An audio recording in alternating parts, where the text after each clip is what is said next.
You guys want one more song? We should do one more song just for the YouTube people. How about uh how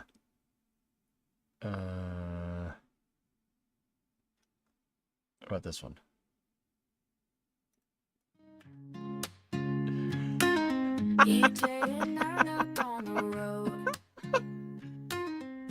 California Sonic glowed. Yes. Heading east to Boston town, stopping in Florida. Oh, okay. You don't want that one? All right. How about this one? No, we listen to that one. Oh, yes. This one goes out to all you predominants out there. God bless you. EJ in a digital land, building up a Dakistan, clicking through the endless sand with oil in his hand. Heat is on the desert globe, workers working fast and slow, resources running to and fro. EJ's got a show. Refining's king, making things right in the game, day and night. Streaming on his epic plans, Dakistan. City grows, machinery hums, desert winds and beating drums. EJ's empire never slums, he's chasing all the songs. Oil rigs in the midday sun, every task getting done. High scores in the battles won, EJ's having fun. Oil mixing free in the game's economy. EJ rules with strategy, building this dynasty.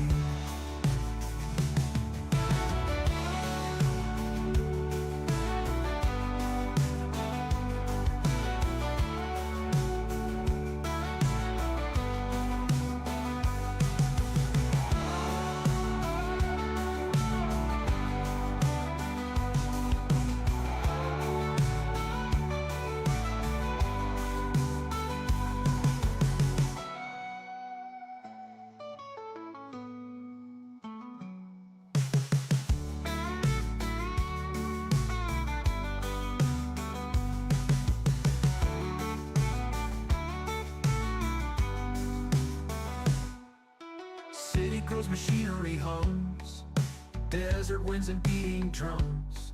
EJ's empire never slums, he's chasing all the suns. Oil rigs in the midday sun, every task getting done. High scores in the battles won, EJ's having fun. Sand and oil mixing free in the game's economy. EJ rules with strategy, building this dynasty.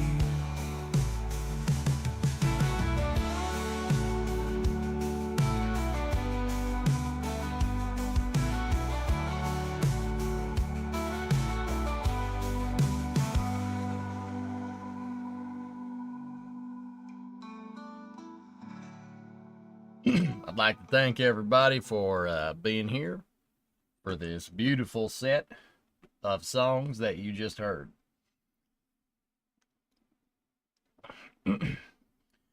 Anyway, I will hand it over to the man of the hour here, Mr. Eric Johnson, Space Administration. Welcome, welcome. Well, thank you, imaginary Southern man. I appreciate being here. And it is time for the Space and Rocket Review. Space and Rocket Review. You two girls, tell your friends. Space and Rocket Review.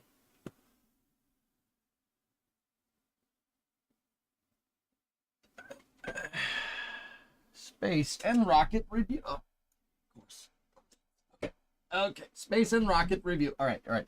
Here we go.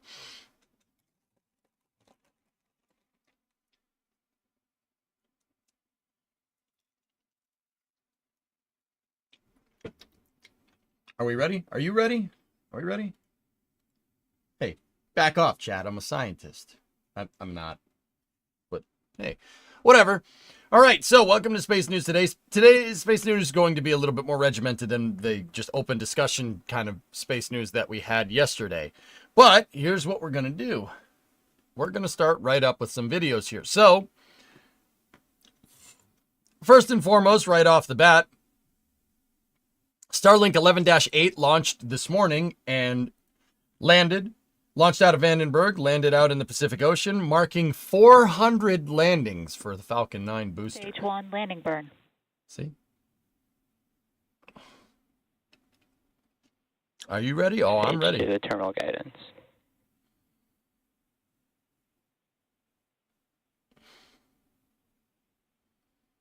Landing leg deploy.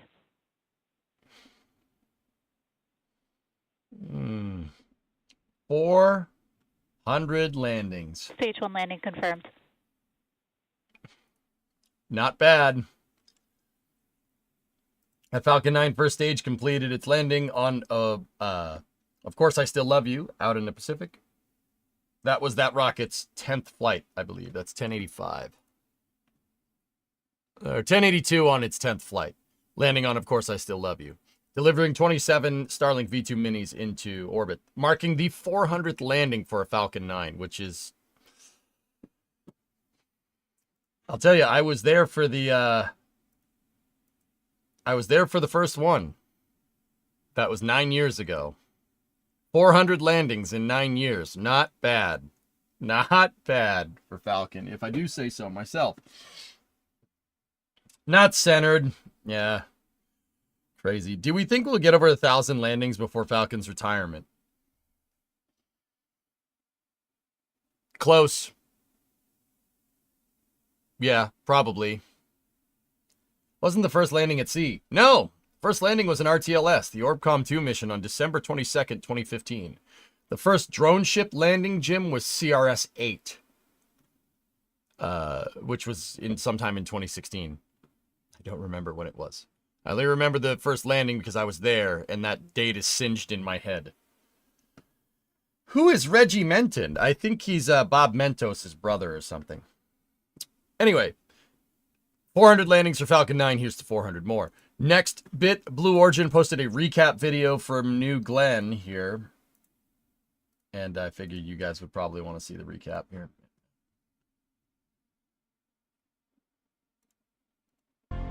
New Glenn is ready for launch of Blue Ring Pathfinder. This is our first flight, and our key objective today is to reach orbit safely. GS1 at flight level. Big water start. Bong water start. 3, ignition, 2,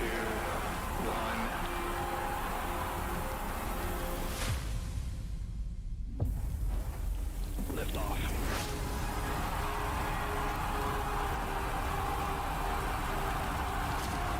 All 7 engines at full thrust. Checking for pressures are good. Vehicles cleared the tower. Now passing 18 seconds into flight.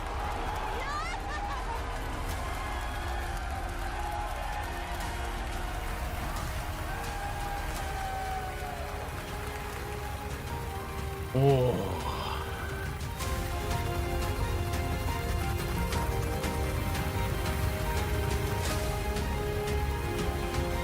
Separation confirmed. And we have ignition on both B3Us. Chamber pressure is good. GS2 is now orbital.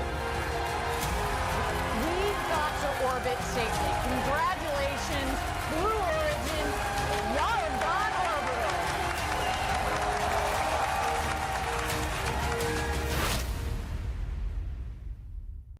There you go. Good recap. Very slow acceleration. Yes, the engines were detuned. They were running with a very conservative configuration on their engines. That's why it didn't lift. That's why it was slow lifting off. But it's still a looker, man. Unfortunately, they didn't get that first stage back. From what I can tell, though, I'll bet you it seems like that first stage hit the water more or less in one piece. Because if I think what happened, then yeah, it wouldn't really blow up. It would just break. What I think happened is entry heating got into the engine compartment and fried some things. Some electrical equipment up in there. I do think the first stage did land, just not on Jacqueline. And pretty damaged at the bottom, but I'm pretty sure it made it down in one piece. I don't think Blue is going to tell you that, though. Blue Origin should name their next drone ship Scott Manley. Why?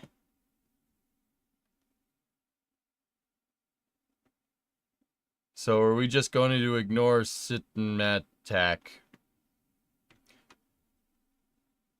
I don't know. Are we just gonna ignore the LIGMA?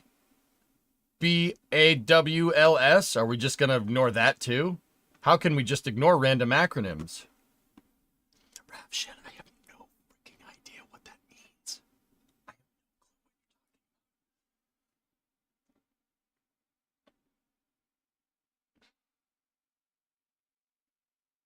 Why are we ignoring Ohio Ligma toilers? Yeah, I don't know, Gary. It's very strange. Am I the only one who doesn't get what's going on? Nope. So you're telling me there's a chance. Oh, my acronym was different.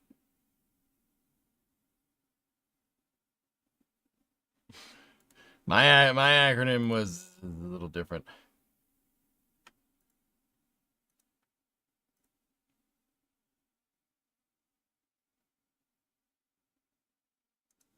Yeah. Okay.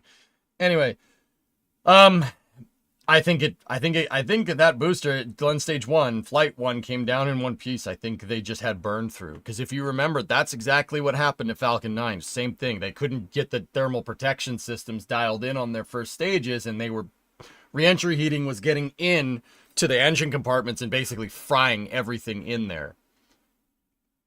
And they were basically getting hit with a very, very large loss of signal. Like, actually, I believe the last Falcon 9 first stage that popped in flight, RIP 1058, was because of this exact reason. They had entry heating enter the engine compartment, and it literally did the exact same thing. It started to fire during the entry burn and then stopped, and then all telemetry ceased, interestingly enough. So, yeah, I think that Glen Stage 1 came down right. I think they just need to tweak their thermal protection systems on the thermal protection systems. Nice. They just need to tweak their thermal protection systems on the bottom of that stage, and that stage is coming down. It's landing. They achieved relight of the BE-4s, which is a huge milestone. That's really, really big. Really big news. Anyway. Next bit of news here is coming from PLD. PLD is a Spanish commercial launch services provider. And they have an update here. After completing non-destructive inspection, our Mira 5 second stage fuel tank is ready for testing at our site in Teruel. Stage 1 tanks will be ready next month for testing before entering serial production. Hey. Billet. Yummy. How did Flight 7 go? I missed it all. Do I have to pull up the footage?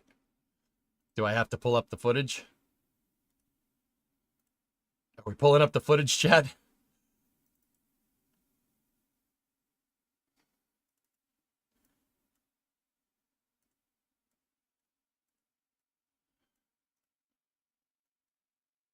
Are we pulling up the footage?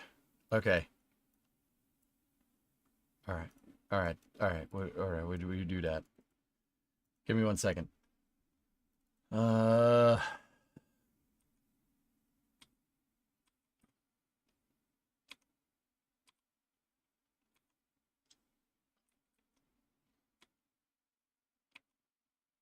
Please hold.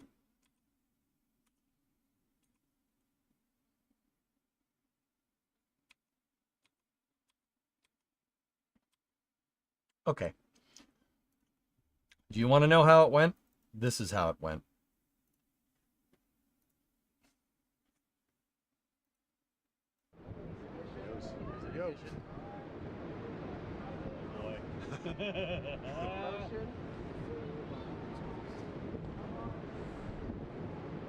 Yes!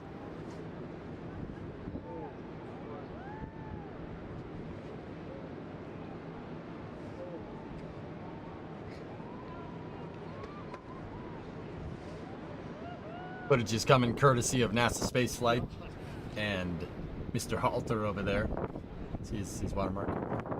How about that?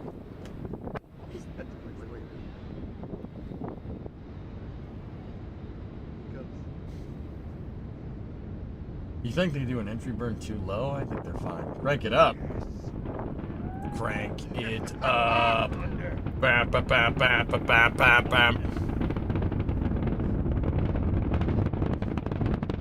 Hey, get off the screen.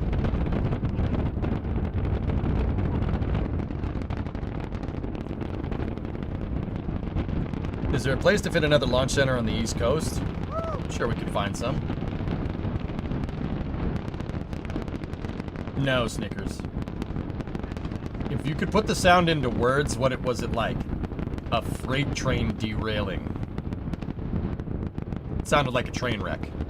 That's what rockets sound like. They sound like just thunder.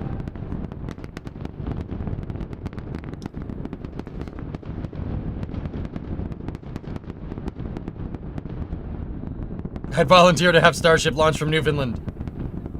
Oh, yeah. Well, maybe we could launch one from Nova Scotia, bud. Oh, yeah. Launch it from there. It'll be great. Cape Cod Launch Center. It sounds good, man. I'm telling you. We should do that. It's a good idea. It's a good idea, man. 1 minute, 50 seconds. Alex, you said it's 2 minutes to station. So, Mufasa, you know the sound that like fireworks make? Like if you ever watch, like go to a fireworks show, the firework goes off and it leaves that thump. It's that, but constant. Yeah.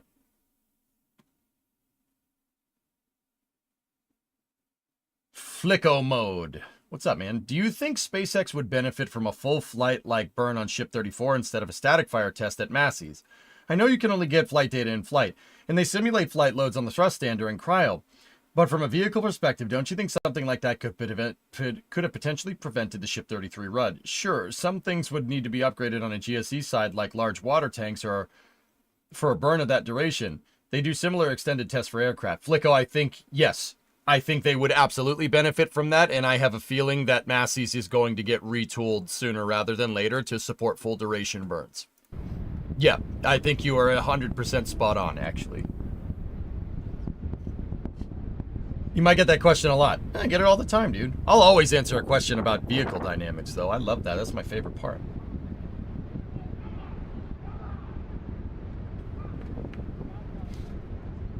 There was already provisions for a launch site on the Georgia coast, Trey. Believe it or not, they fell through, though. I can show you where if you want.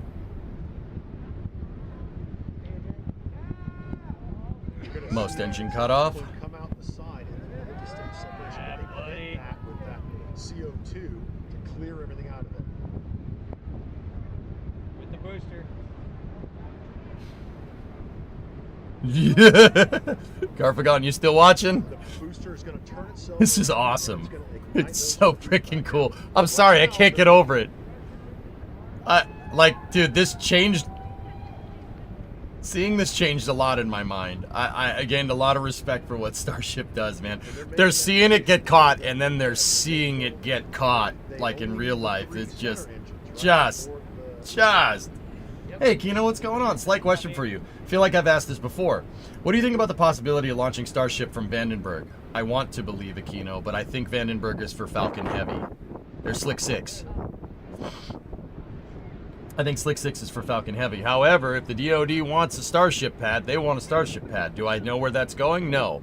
I have heard whispers, though, that from planned expansion reports from the Space Force that they are planning on building more launch complexes at Vandenberg. So, I mean, read into that what you think. Or read into that what you will. I've been tracking this thing with Mark 1 eyeball. Mark 1 eyeball! All the way up, I can see it. Yep. Look at that. Yeah. Here it goes. I watched hot staging. I saw the whole thing. Clear as day. Unbelievable. You hear that thing go, AJ? Yep. Yeah, dude. Would you just look at it? Would you just look at it? Would you just look at... Oh, would you look at that? Would you just look at it? extremely off topic. Dates out. That's Staging ring separated. that's a little See it separating from the vehicle. weird. Is Starship that much louder at a distance? Chickenhead, she's loud. And how's the Pillar of Autumn going? I have not worked on it because I was down at the Cape. We have to redo hull segment 3, 2, and 1 a little bit. We'll pick a day and start cranking that out. Below that puff of gas, you'll see the shiny bit of the hot staging. Why not an offshore Vandenberg pad if they still have plans for offshore platforms? I've seen no plans for offshore platforms at this time, Archie. Booster 14. Did you growl at Starship like you did at Falcon Heavy? Only at the sonic boom. I was dumbstruck by what was going on here, Rocket Science. Have you noticed Gene is doing all the talking? I am not. Copy. I don't know. I guess I don't need to actually say copy, do I? Yeah, there you go, other guy, right? Oh my gosh, look at that thing. I didn't go to the Cape. I was down at Boca Chica. Did I say I was down at the Cape? Sorry, I was thinking about too many things. I was down in Boca for Look at the hot staging week. ring down below. All right, hot staging ring, goodbye. Jack, you need to see this with your own eyes. This, dude, it is... This is close, but you gotta see it, man. You have, dude, you have to see this. Like, life-changing. It's a coming. This will make you a Starship fanboy. Like, it's bad. It's bad, dude. It's bad. Adrian, it's approaching pretty quickly. Hey, Dan, what's going on? Do you know if methane and oxygen arrive at Starbase in gaseous... They arrive in liquid form and in trucks. Oh, my God. Jack, would you just look at it? Would you just look at it? We can see the glow.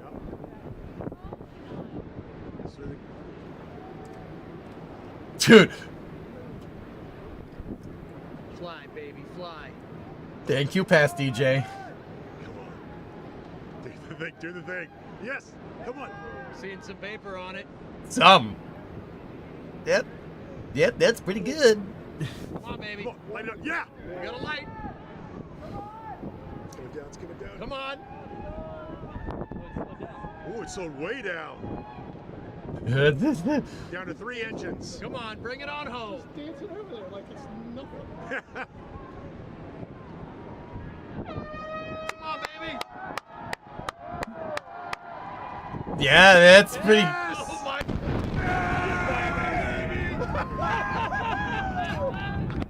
Oh my goodness. Yes! Whoa! Yes. Oh my goodness. Oh my goodness. I got nothing, man. Would you just look at it? Dude, I can't... I had no words. My brain was having trouble parsing what the eyeballs were telling the brain. I'm like, yeah. All I could, like, muster up was, oh my goodness, that's pretty cool. Like, that's it, man. I've really never... Like, I'm good at commentary. I've commentated on rockets for a long time. This one, I had nothing. I was just like, that's... It's a Starship. You can tell it's a Starship because of the way it is. That's pretty neat. Like, dude, this thing is nuts. It's just like I got nothing, man. Every time, dude, this was a week ago almost at this point. I'm still just like, what the frick is going on here? I'm like, I got nothing, dude. Inverter, 86-month resub. Show the reaction vid. Oh, boy. You know, I had some space news to go through, but... I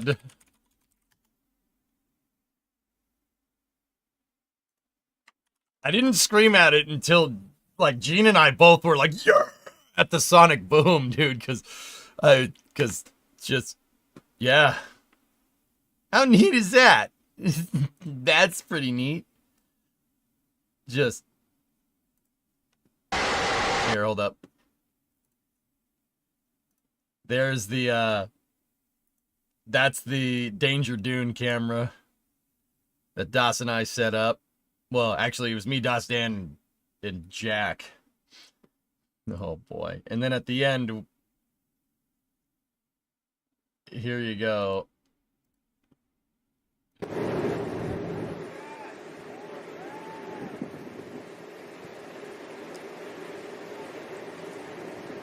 I'm just like, look at me. I'm just like, that's pretty neat. It's pretty good.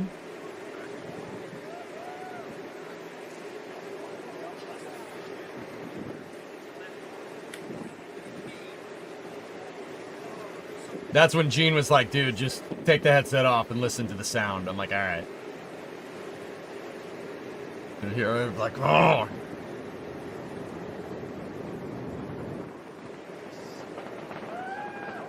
Time the booster came in more horizontally towards the tower. Yep. How much was all that equipment? If you have to ask, yes.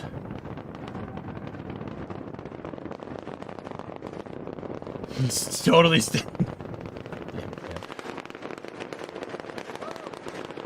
dude, look at me. I'm just like, what is going on up there? Like, dude.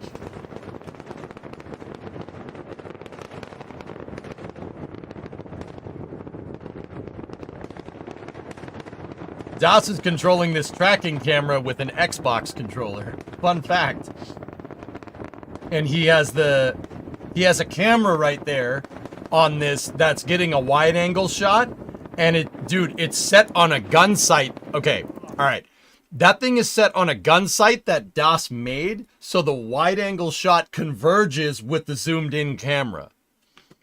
That's what those two monitors are right there. He's watching the wide angle shot so he can keep the thing centered in frame, so the close angle shot, the zoomed in shot, stays directly on the track.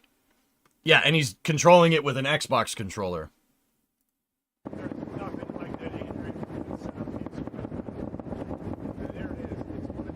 Here, let's get to the good stuff. Here, let's get over here. Watch. See, there it is, there it is.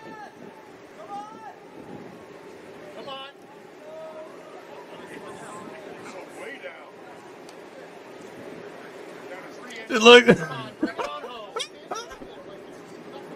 It's so good, dude. It's so good.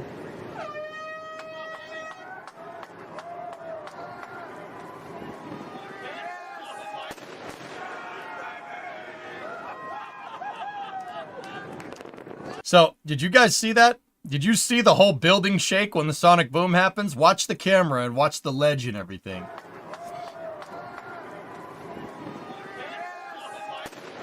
Did you see it?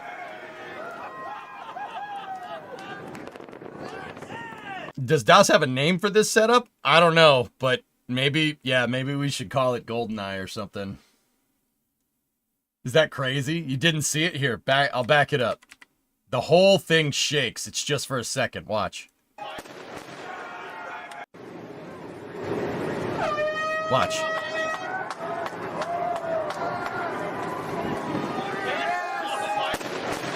See it? It's very subtle, but the whole building kind of shook, dude. The whole thing, like, whoa, what is that? Dude, I'm telling you, when that boom hit, the whole freaking hotel rocked. It was crazy, dude. Rocket noise and sonic booms inspire people. Yeah, yes, exactly. SpaceX actually just posted new pictures here from that flight. So yeah, Garfagon, that's how last week went for me. Yeah, they posted new pictures and yeah. Oh. That's hot staging right there. Just bruh. Bruh.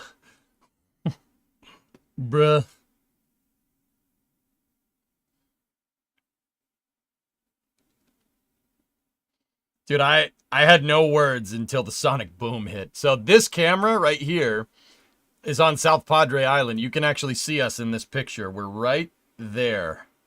Right where the mouse cursor is. You can see the big buildings down there. Here, I'll show you.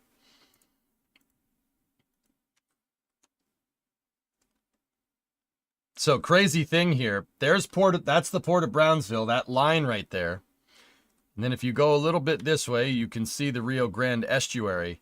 See right there, the start of the estuary? That's the border.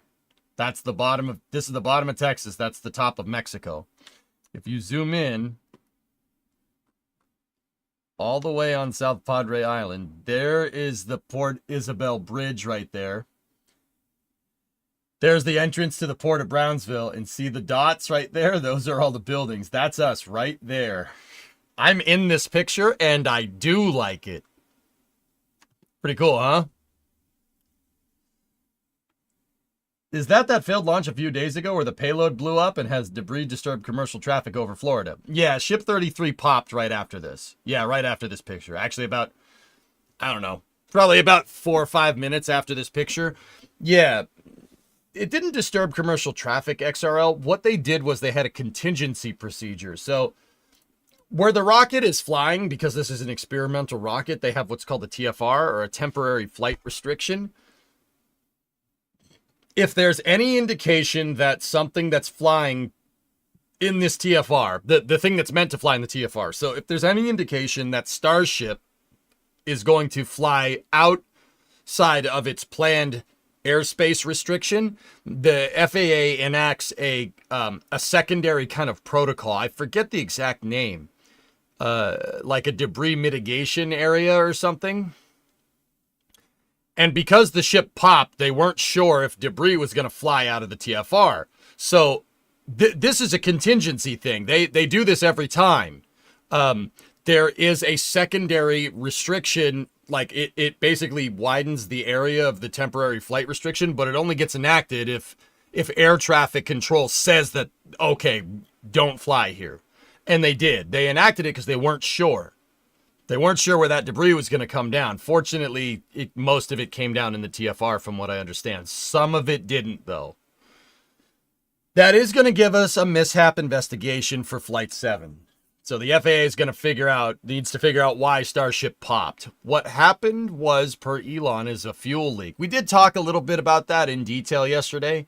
There was a fuel leak, something with the plumbing on this new ship design, I think. But see, all that's happening, but also at the same time, SpaceX is still going ahead with Ship 34 production. Ship 34 is having its engines outfitted. Elon himself said that he didn't think that this mishap was going to take very long, and SpaceX is kind of echoing his words with their actions, so to speak here.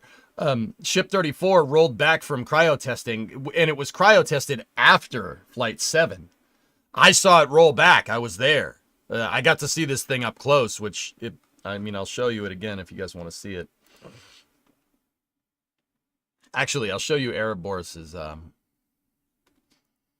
pictures. That should do that. This should do it justice here. How about this? So Ereborus, the cameraman, the guy that filmed the footage that I just showed you, he filmed it on that camera right there. And that's Das, me, and Gene. And he gave us a lot of behind-the-scenes footage, which is bananas, dude. It was a magical day, man. We were up on the roof of the hotel. That's what we saw. That's how close we were. And then here's what I wanted to show you. I saw Ship 34 from about maybe 2 meters away. This was well after Ship 33 popped. They were bringing it back to finish it. It doesn't have any wings yet. Well, it probably has wings as of now. As of the 21st of January, right? Look at my face. I'm like, I don't understand what is behind me. Guys, it's right behind me, isn't it? Her face is emote worthy. Das is like trying to be cool. He's like seen this a million times. I'm sitting here going,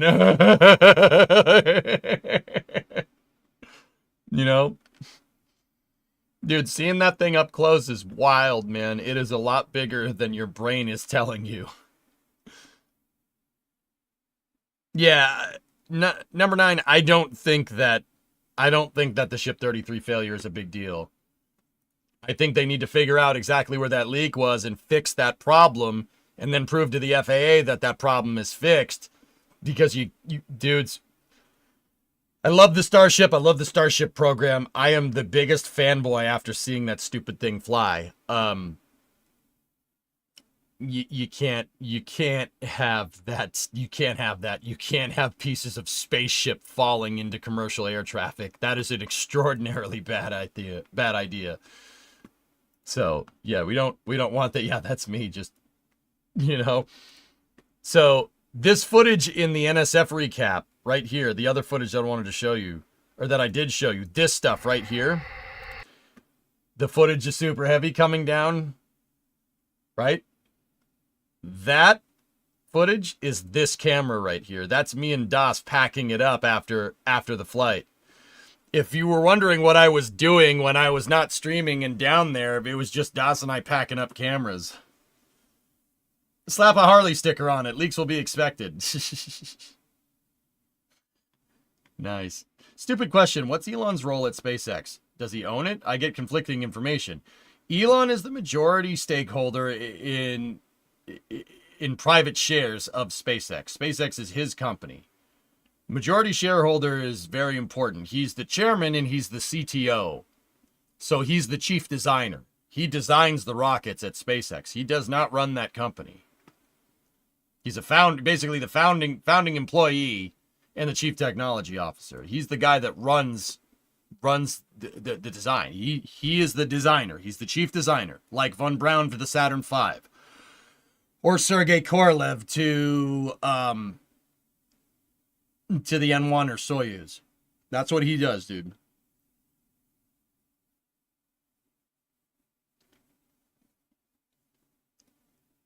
No, he's not the CEO. Gwen Shotwell runs SpaceX, guys. Yeah, Gwen Shotwell runs it. He does not run SpaceX day-to-day operations. That's Gwen's job. Elon's the chief designer.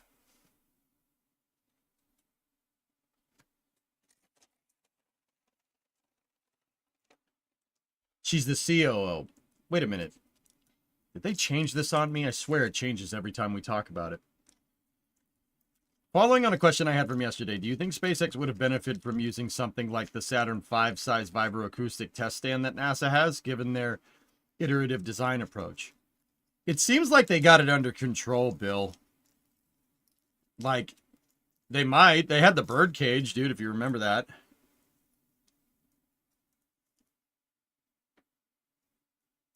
Nah, he's just the money guy. He's not the money guy, dude. He designed Starship. He's made several stakeholder decisions for Starship that only a chief designer would make, like stainless steel or catching the booster. Those were all his ideas, dude.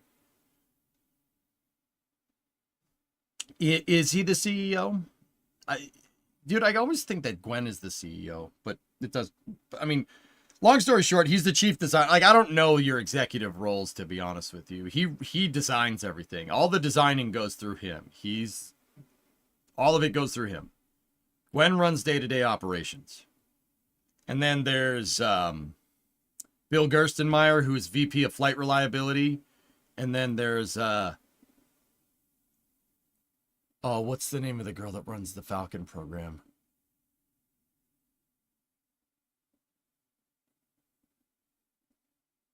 I forget. I know the other high-level employees. They're like Kiko Donchev is up there. I think he's like runs Starship operations, I think.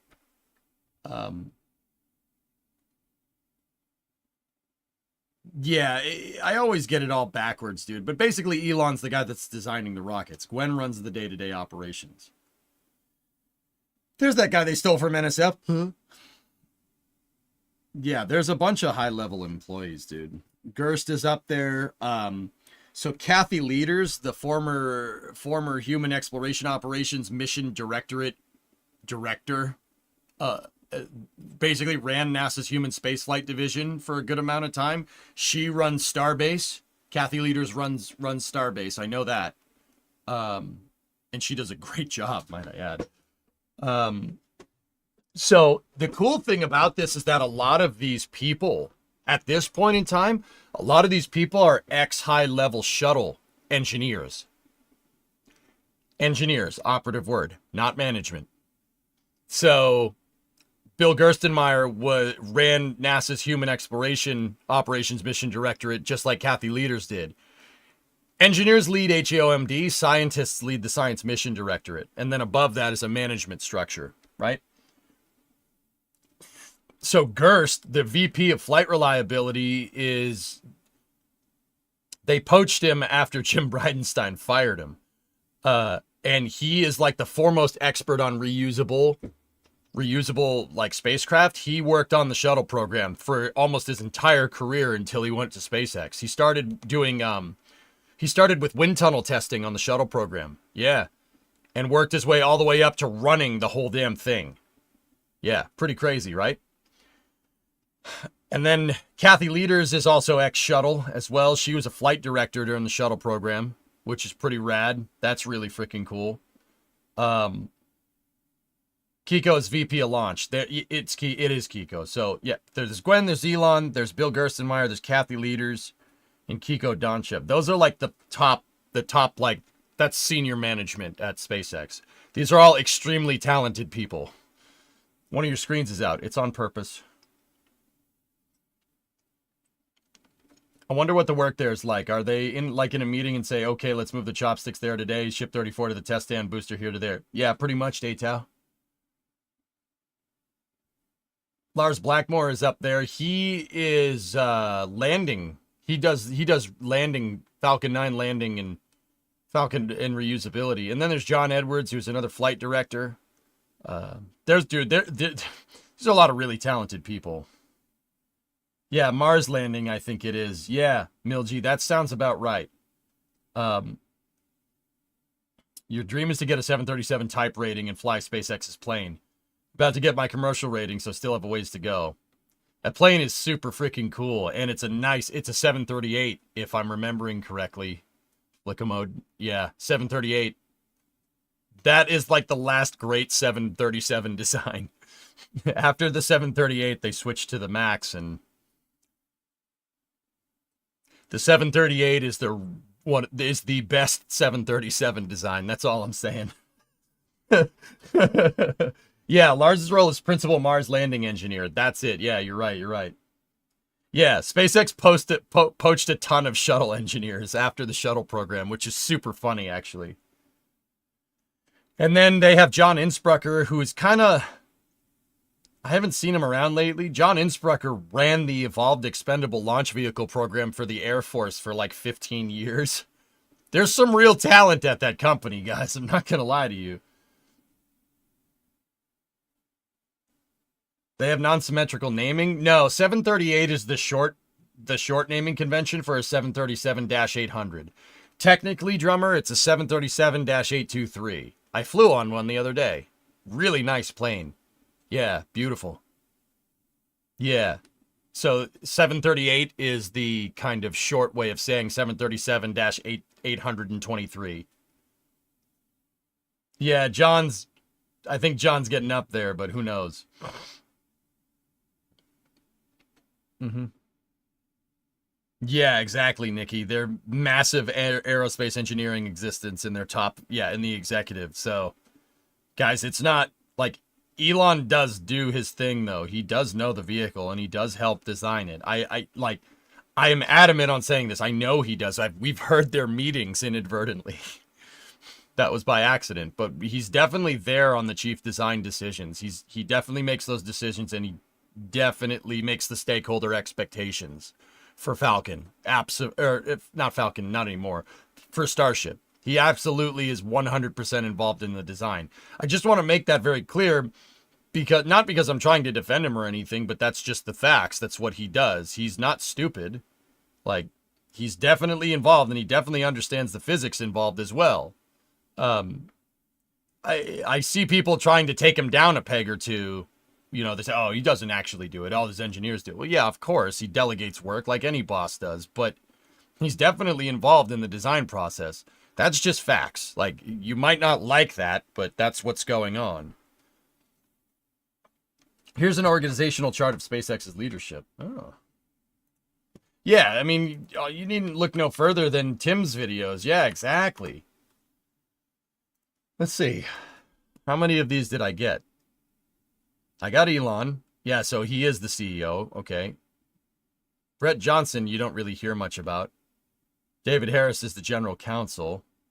That guy has a lot of work to do. Let's see. Yeah, there's John Edwards, right? Kiko's there. Stu Keach is the president of Dragon Engineering. I forgot about him. He is basically on console for every Dragon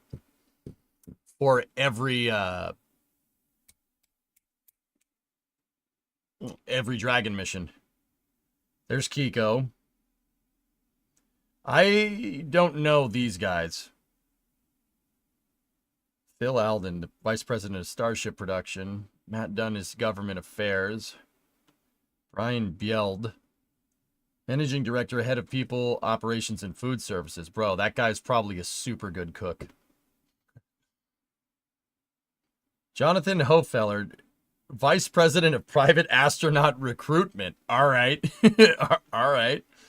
Where's Gwen? Why isn't Gwen on this? Charles Quayman? Okay, I'm not saying his name right. Vice president of material engineering. Sheila McCorkle is the vice president of Starship legal and regulatory. Oh man, you know Sheila does work, dude. Can you imagine? Can you imagine the amount of work that she has to do? Oh my goodness. Oh my goodness. Oh God. Dude, that woman is doing work, man.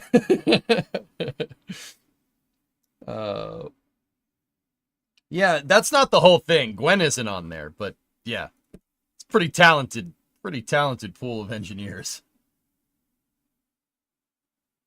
Brian is an OG employee, worked on Falcon. He's also mentioned in Liftoff. Yep.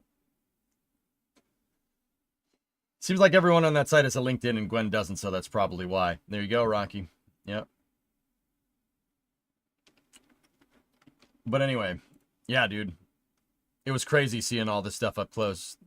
There's a picture of Jack doing Starbase update and Das taking a video of Jack doing Starbase update has Erebors taking a picture of Das taking a video of Jack who's being videoed for the Starbase update. How much does Elon do? Not being a jerk, genuinely curious. He sets your stakeholder expectations and design philosophy, dude. That's huge. That's a big part of the whole thing. Like, so he basically says what they want the thing to do and how they're going to do it. He's making key design decisions, like the stainless steel. That was his idea. And the booster catch, that's also his idea.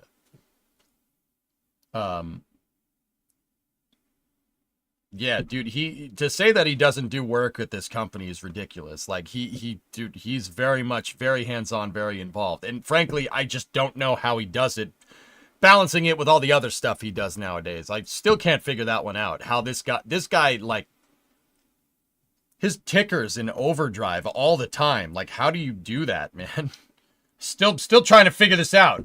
How's he running Tesla, crap posting on X, running SpaceX, and doing all the Rule 8 stuff that he does all at once? How are you doing that?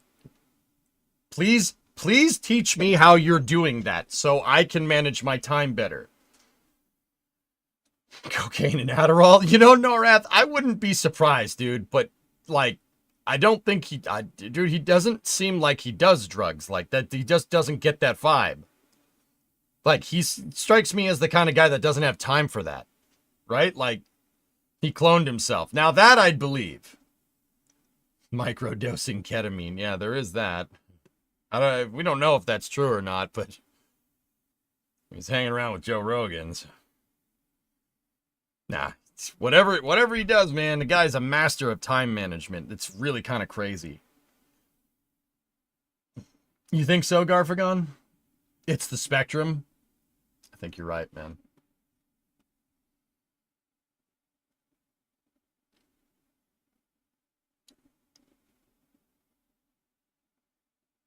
So cloning isn't off the table. Yeah, did you see him pop one on that first Joe Rogan interview? That guy's never touched weed in his life. Like, he was like, you know, like, what other news do I got? Anyway, yeah, let's keep going. You know, Anyway, so yeah, SpaceX did post these pictures from Flight 7. They are really, really cool. I like that one a lot. You totally hit it like in the movies. Yep. As I understand, it's his choice as much as the idea. Like, the team offer up these things, and he's not inventing them in a vacuum. Yeah, of course, Urban. It's, you know, the group of people that I just showed on the screen are probably helping him out, of course. Like, Chad has helped me come up with some of my best inventions in Kerbal, to be honest with you. I have no shame saying that. Do you think Falcon will get an upgrade at some point? An extended fairing? Sure. I'm curious what you think of the European space program and what they should do.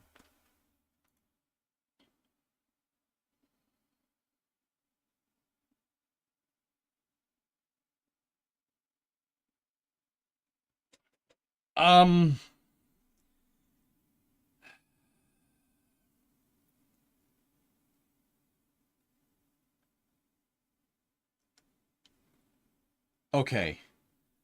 I give people that aren't Americans crap about a lot of things, okay? I'm mostly kidding, all right? With all that being said, I'm not saying this to start crap login name, if we really want to go there. I'm not saying this to start crap. I'm saying this because I want to see you guys do your best. Look, Europe is a cradle of Western civilization, okay? Like, most of our modern civilization, transport mechanisms, breakthrough inventions, like, a lot was done over here in the States, but a lot of it was done during the Renaissance and into the Industrial Revolution in Europe in the, you know, the latter part of this millennia, let's say. The place is a hotbed for innovation. With all that being said, the best you could do is Ariane 6. Are you freaking kidding me? That's the best Europe can cook up with? I don't believe that for a second. I know you guys can make a better rocket. I know you can make a better rocket than that. That's the best you could cook up that piece of junk? It's not a piece of junk, to be honest with you. Ariane 6 is an amazing rocket. If it's 2013, it's an amazing rocket. It's not 2013, it's 2025. You know, like, I understand its regulations. I understand you guys are kind of, your space program is fighting with one hand tied behind its back, and that sucks. That sucks. Because I know you guys can make better than this. And I'm saying this to cheer you on. I'm not saying this because, like, oh, the American space program is better. You know, SLS is a great rocket if it's 1982. Just saying, right? I know you guys can do better. And I know that there's people in Europe that watch this stream. I know you guys are jonesing for it. I know you are. It's just, you just got to find a way to do it.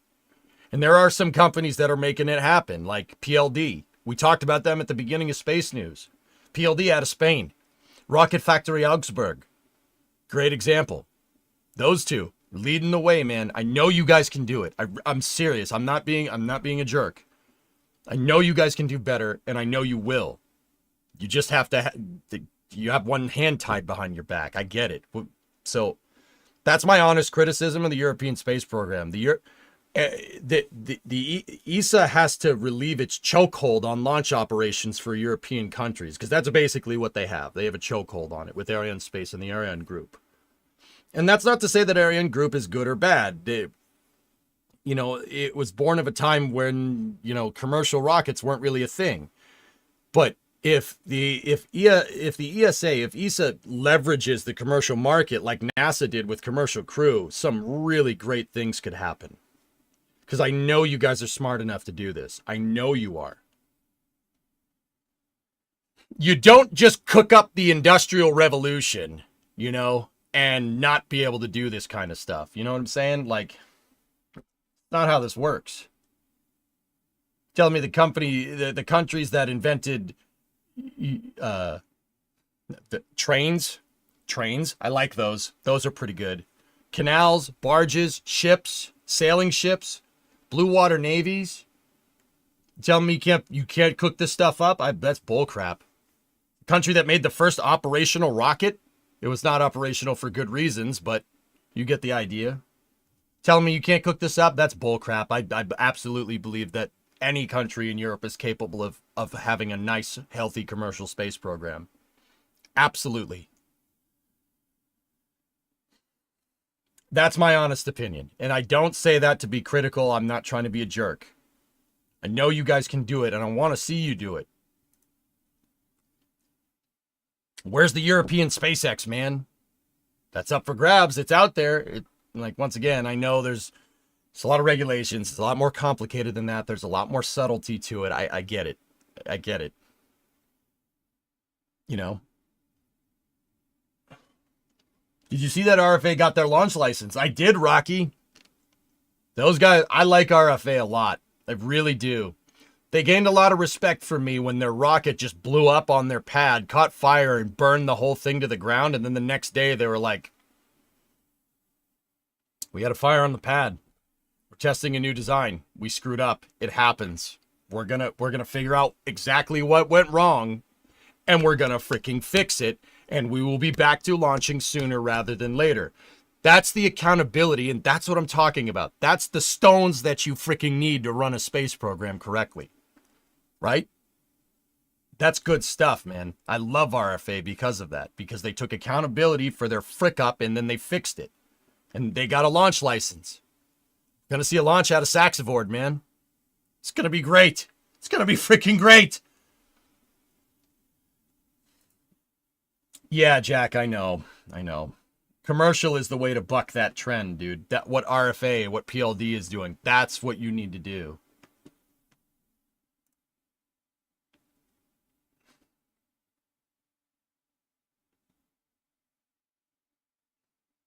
So yeah, that's where I'm at. I know you guys can do it. I know you can. You guys aren't stupid. Look, like, I get it. Take it from a dumb America. I know you guys aren't stupid. You know, any news on the Aussie launch? Nothing right now, Pulse. Yeah, Wiki, that's a shame. Europe wasn't always like that, from what I understand. But honestly, fair criticism. Like I said, I'm not saying this to stir up crap. Like, I give Europeans a lot of crap about it. Like, oh, you know, you use kilometers. That's weird. Like, I do that as a joke. I really don't care what measuring system I use. I don't give a frick. It's just not high on my priorities, you know? Hey, Roy, what's going on, buddy? Reality check. Continental Europe is lacking in good places to launch unless you want to launch polar or retrograde orbits.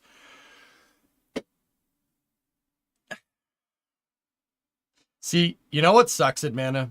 There is a really, really great spot to launch rockets in northeast Germany. The problem is that Space Center has a little bit of a crap stain on it, if you catch my drift. Which really sucks. Really sucks. You could also launch from Italy. You could launch from Sicily. If you launch near Syracuse in Sicily, that's a good launch spot. That'll work. You know? Yeah, Peenemünde, where the Germans developed the V2 rocket, is a pretty damn good launch site. That's good enough. It would be good enough to get to the ISS if you fly east out over the Baltic. That would be fine. But also, that was the site that the Nazis used, so I don't think that that's viable in Germany in this day and age. You can, in theory, launch to the Black Sea, but it's also complicated. Ooh. Launching out over the Black Sea would work, but you'd need a launch site in, like, Romania or something, Yuri. It could work, sure, absolutely. No, it's not. Good spots are near the equator. XRL... No, not really. It really depends on what you're trying to do. I don't know how this stigma of, like, oh, it needs to be near the equator. It needs to be near the equator to be a good launch site. No, it really doesn't. It depends on where you're going. Equatorial launch sites are arguably god-awful for trying to get into polar orbits. Yeah, god-awful. Yeah, really bad. Because you're counteracting all that spin that helps you if you're trying to get into a lower inclined orbit. It depends on where you're going, dude. I'm sorry, that's just the truth. That's correct, Dreadsorrel, yep. Peenemünde, however, it's spelled as museum, yeah.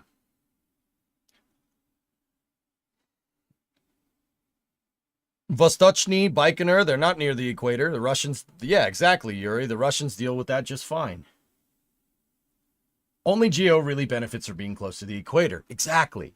You don't necessarily need to be close to the equator, but it definitely helps. But if you're trying to get into a polar orbit from a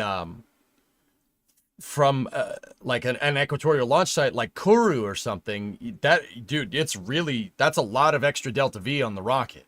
A lot of extra delta V. That 300 meters, or no, not 300. It's 300 to 500 meters a second, depending on your low latitude from there. That is working against you if you're trying to launch into a polar orbit, dude. It's not necessarily the case. If it was up to me, I would take something in low to mid-range latitudes. So anything from like 20 degrees north to 40 degrees north would be perfectly adequate, because it takes a similar amount of delta V to get to polar as it does to get to not equatorial, a lower inclination. Yeah, at least for an initial launch. You can always do on-orbit plane changes, utilizing O-berth and ascending nodes, etc., etc. I'd prefer a mid latitude. So like I said, anything from like 20 to 40 would be great. Like 20 to 40 degrees north or 20 to 40 degrees south would be perfect. That's fine. It kind of opens up viability of going anywhere. And if I'm remembering correctly, Peenemünde is like 42 or something. I'd have to look.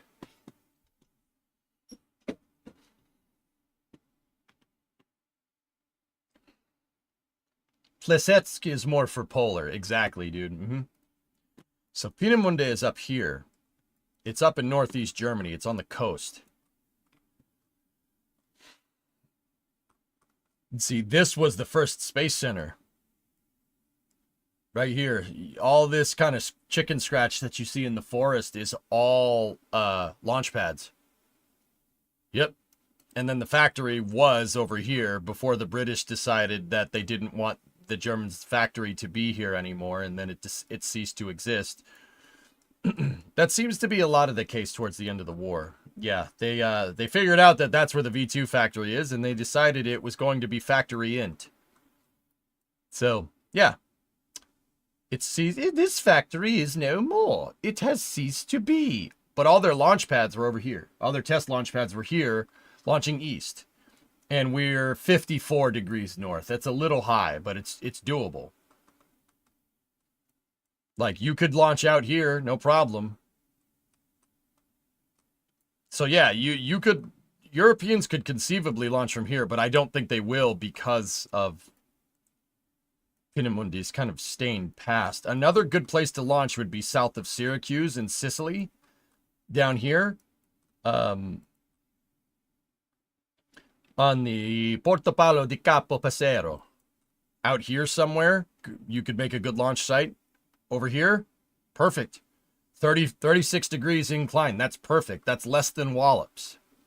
You could get to the ISS from here easily. Just launch right that way.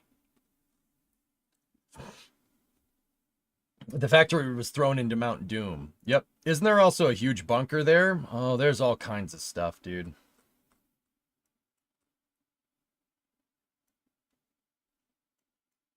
Would hell in Poland not have sufficient space? It's really not. Nah, you probably wouldn't want to put a space center right here. Because Kaliningrad is right there. I wouldn't launch a rocket due east out of hell. That would not be fortuitous for whoever does that. Yeah, we probably shouldn't do that. That's probably not a good idea. Malta would be a good launch site. Sure, absolutely. You have a pretty wide range here. You got to really measure about 800 downrange. Like, so the reason why I say 800 is because a first stage for like a kind of a conventional two-stage rocket would land about 600 kilometers downrange. So Malta wouldn't be good for high inclinations because the first stage would literally come down on Zakynthos right there. And I'm not saying that right. Please don't kill me. Down here, though, you pretty much are afforded any inclination from, I'd say, about 144 degrees to about 81. That's not bad. Not bad. Really, that's not the worst. Malta could work. You are saying it right. All right, cool. That was spot on. Etimos, prosabahorisi. Sweet. How do you, yeah, see, this is the problem. There are ideal launch sites, but if you put a space center here, how the heck are you going to get your rocket to it? Now you're talking about moving rockets by a boat, which is very expensive, which means you need a deep water port. Malta does seem to have that, but okay, great, you got a deep water port. How the heck are you going to get your rocket from there to wherever your launch site is? You could have it come in by plane, but you're still dealing with those logistic problems. This is a very big thing to take into account with space programs because you're dealing with such a wide industrial base. That's why Europe just said, frick it, we're going to launch down here. We're going to launch from Kourou. So that's where all the ESA's current launch sites are, down here. There they are, right there. Because there's just... You know, this makes it so, I mean, it's a little bit complicated because you have to boat the thing across the ocean, but that's not that big of a deal. But you could be in the Russian shoes. The Russians... Okay, so the Russians have a launch site here in Baikonur, right? Which is just east of the Aral, or former Aral Sea, I should say. It's, there. My mouse cursor's right on it. You could have Baikonur. Baikonur is okay. 40 degrees north. You can get to the ISS from there, and you can get to Geo from there with a pretty big rocket. Or you could have Plesetsk, which is up here. Plesetsk is really high. It's 60 degrees north. It's up here somewhere. Plesetsk is good for polar. Baikonur is kind of mid-range. It's pretty good for anything. And then the Russians also have Vostochny, which is over here, which means Eastern Spaceport. Because it's east. Yeah, fun fact. It's over... It's in the Amur Oblast. Over here somewhere. Oh, Vostok. East. What about the island Portugal one's in the center of the Atlantic? You could do it. You just got to have the industrial base, dude. Discovery, go at throttle up. Svobodny, Sarajevo, Belogorsk. It's over here somewhere. Dude, Vostochny's out in the middle of bum-frick nowhere. It would be like having a launch site in the middle of Alaska. Hey, Command Racer. Tier 1 5-month resub. Google it? I don't like doing that. I don't like doing that because, no, it's a game. It's like playing GeoGuessr. Like reverse GeoGuessr. I'll do it this time, though. Oh, man, I was close.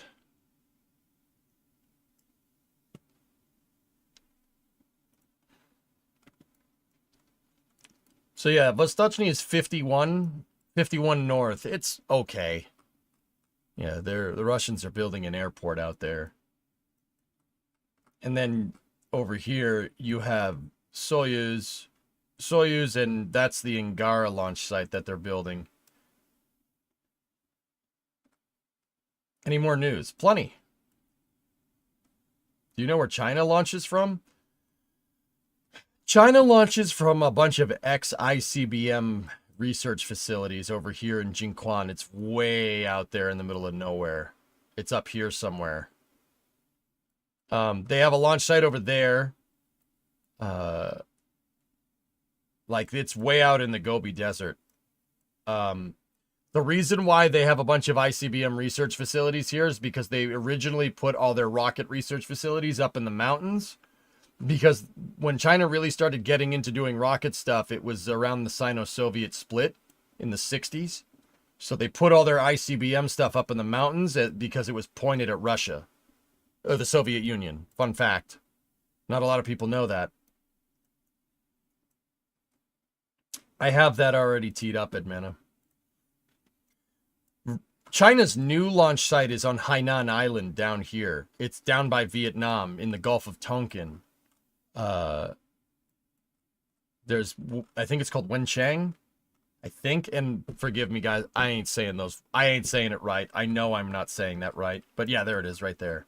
So this is where Long March 5, their super heavy, or not super heavy, their heavy lift launch vehicle launches from. They got 2 pads right there, and then, that's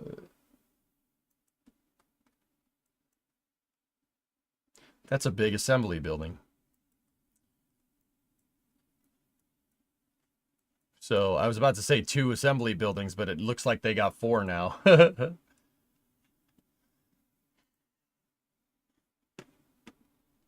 Yeah, China and the Soviets. Yeah, freaking Yuri Khrushchev and Mao didn't like each other. Not a lot of people know that. Like in the West. Yeah, they did not like each other. The China and the Soviet Union in the 60s basically had a huge disagreement about how Marxism should have been implemented. Yeah, I think one of them had a little better understanding of the subject matter than the other, but just personal opinion there. I'm going to be mean, it's just history.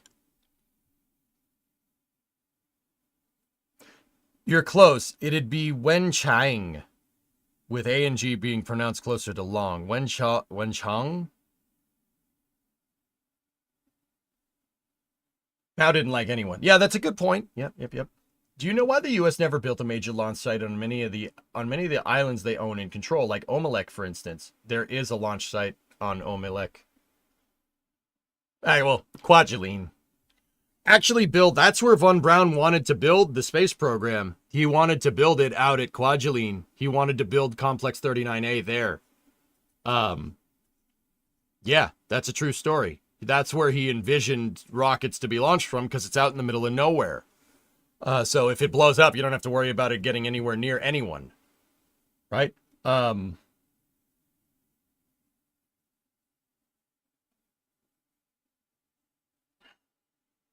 Can you launch from Bulgaria or Romania somewhere? Can you launch over the Caspian, if not the Black Sea? Let me think. Or let me see.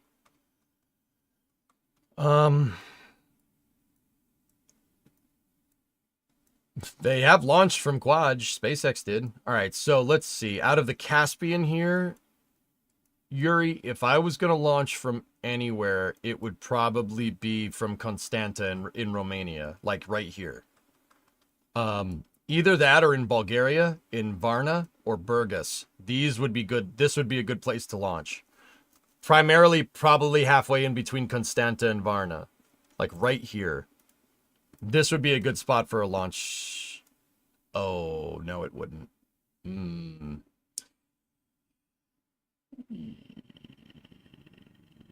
Yeah, that's not great, dude. That's not great. You're afforded a range from 81 to 98. That's pretty bad. That's a pretty hard constriction. It could work. Could work. Once again, my kind of note for this is about 600 to 800 kilometers downrange, because that's more or less where your first stages are going to come down, and you don't want them coming down near the shore. So you're basically afforded from about here to about here. And if I was launching out of Bulgaria, I'd be very sure to make sure that my rocket doesn't land over here somewhere near Novorossiysk or Novorossiysk or Sochi or something. You don't want to go over there. That would be bad. And I would just basically not launch any rockets from this area up here for pretty obvious reasons. Now, the Caspian,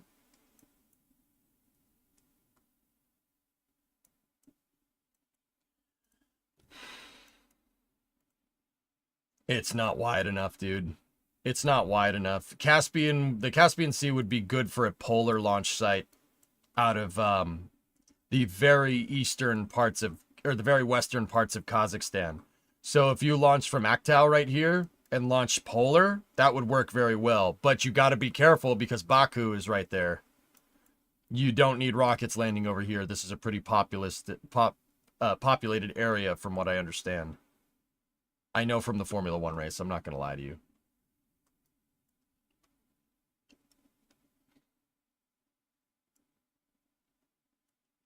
Also, you got to be careful. Yeah, you have to be careful because there's just a Tehran down here. Tehran is not a small city by any means. Yeah, not a small city.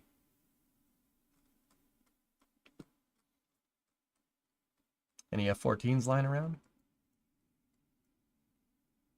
You got a bunch of C-130s there. Bunch of 707s. More 707s. Oh, 3 747 SPs. Cool. I want them. Please. Please, can I have those? Old 737s. Those look like Dash 300s if I'm looking at that right. If I had to guess. Anything else? IL-76, another IL-76, 2 more IL-76s. 737s. Oh, those look like MD-80s or something. There's another 7.3. There's a BAE 146. What the hell is that doing there? I think that's a BAE. Anyway, we're just looking at planes now. Where's the good stuff, man? Damn. Another 747. Very nice. Ah! Ah! Ah! No! What are you doing? Stop it! Stop that! You stop this nonsense now. Stop! Stop it! Stop that! The planes don't deserve that. The planes choose to be happy in the sky, not in pieces on the ground. Was that a pile of planes? That's what it looked like. That's probably where they're storing scrap parts to keep those planes running, if I had to guess. Dang it. Why am I looking at this? I don't want to look at this. Why you guys are making me do this?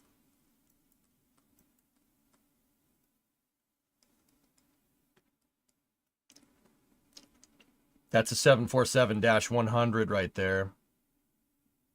Looks like a couple of... What the heck are those things? 767s? Can't be. Huh. There's all kinds of fun in there.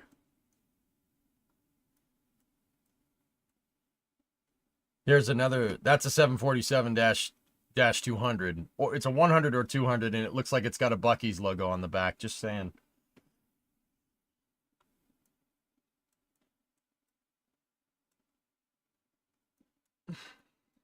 But I don't think a plane in Tehran would have a Buc-ee's logo on the back. I'm just putting it out there. Ooh. Cars. Cars. Cars. Cars. Cars. Cars. Yeah.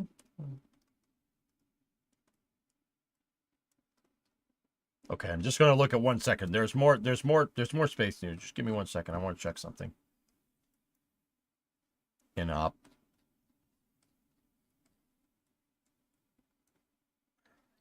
This looks like Bakalakadakistani Republic. That's a hell of a place for an airfield. Just one more plane, bro. Please, bro, please. That is a pretty damn big city. Holy crap. What's over here? Anything good? Another 7.4. Oh, it's missing some parts. Okay.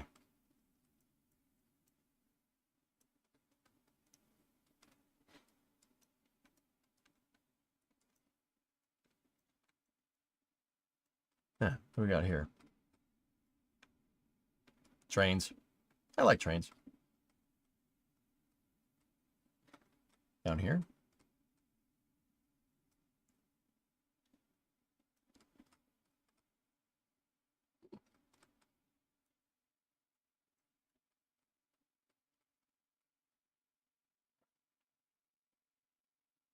They got a lot of 747s over there.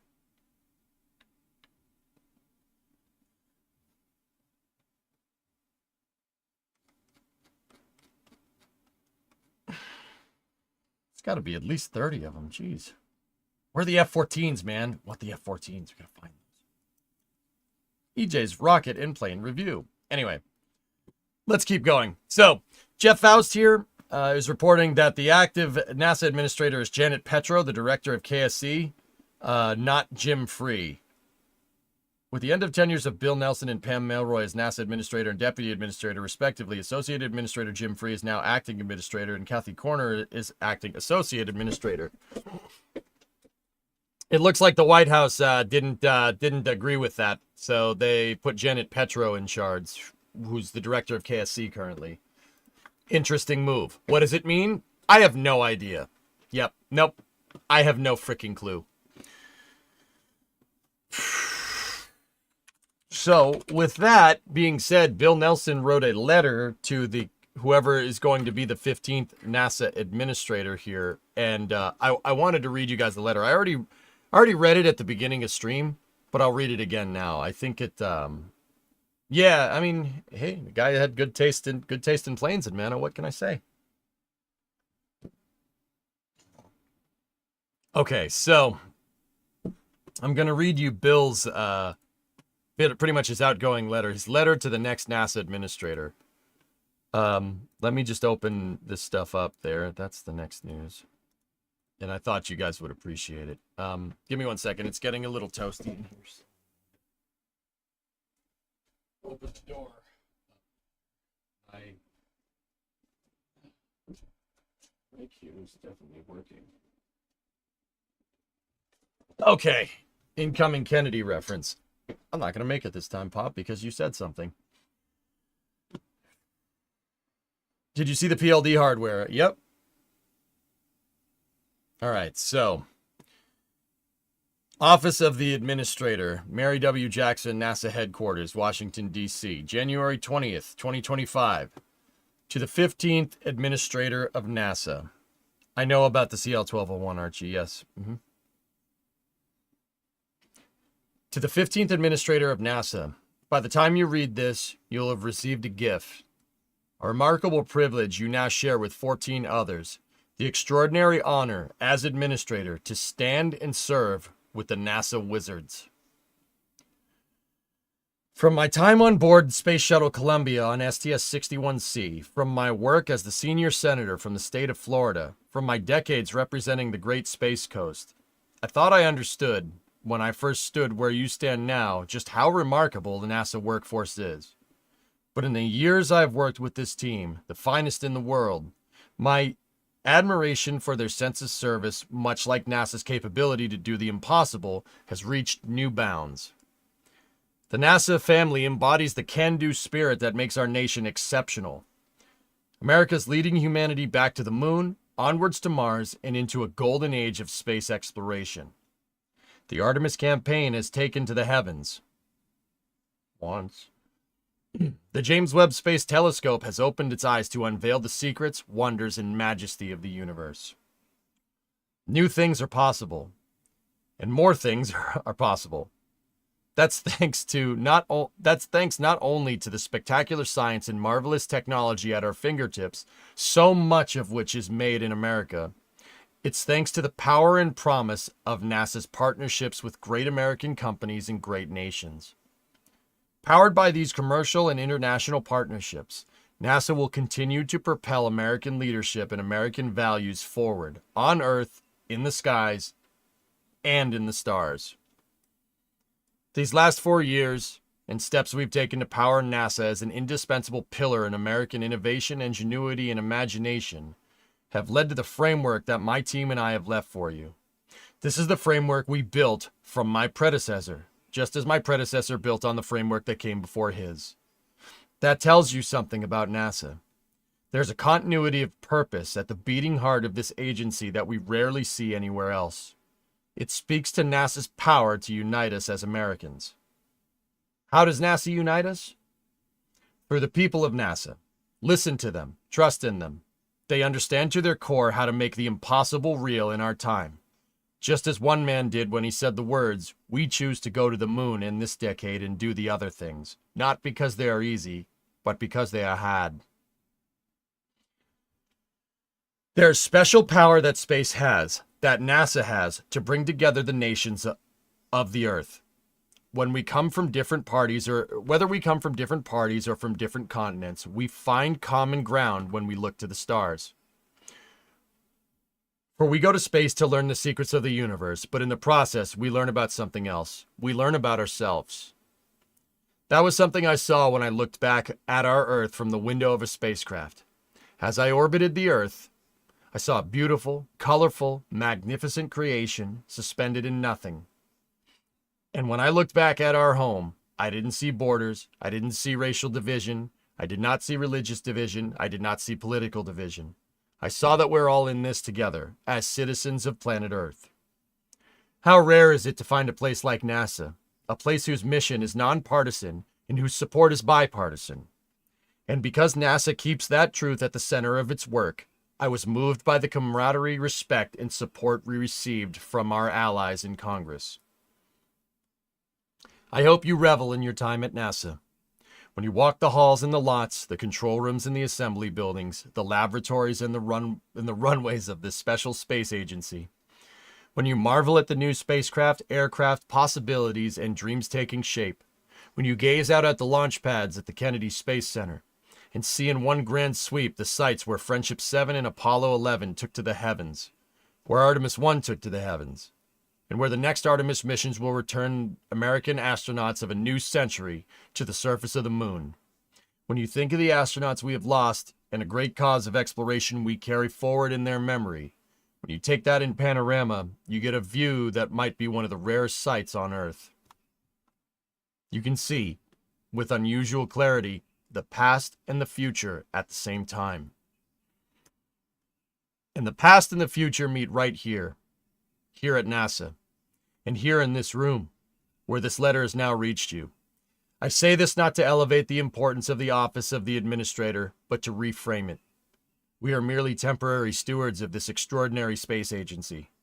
Humanity's dream in the stars is bigger than any of us, bigger than any one person, any one nation, and any one generation. The work we do, the missions we launch, they transcend the length of a single administration and a single administrator. We work for the pioneers who came before us and the adventurers who will come after us. Our job, I believe, is to leave this space agency even better than we found it. For it is children, the students of the Artemis generation, that will lead our world into a spectacular new future. And our job is to show them the way. Our job is to lift them as they ride into the stars. As a former administrator, as a proud American, I'm rooting for you. Your success is NASA's success, and NASA's success is the nation's success. I am at your service to help in any way that I can. Here at NASA, humanity's capacity to discover and America's capacity to lead shines bright. May you and the NASA team lead our world to new dazzling and new dreams. May you sail on the cosmic sea to far off cosmic shores. Onward and upward, Bill Nelson.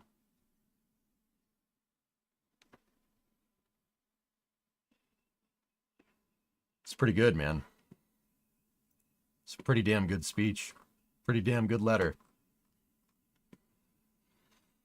So, Bill's out and Pam's out, and we'll see. The nomination for NASA administrator is Jared Isaacman, and whenever his confirmation happens, as much as I don't want to show a Senate confirmation meeting on the stream, we'll probably watch it.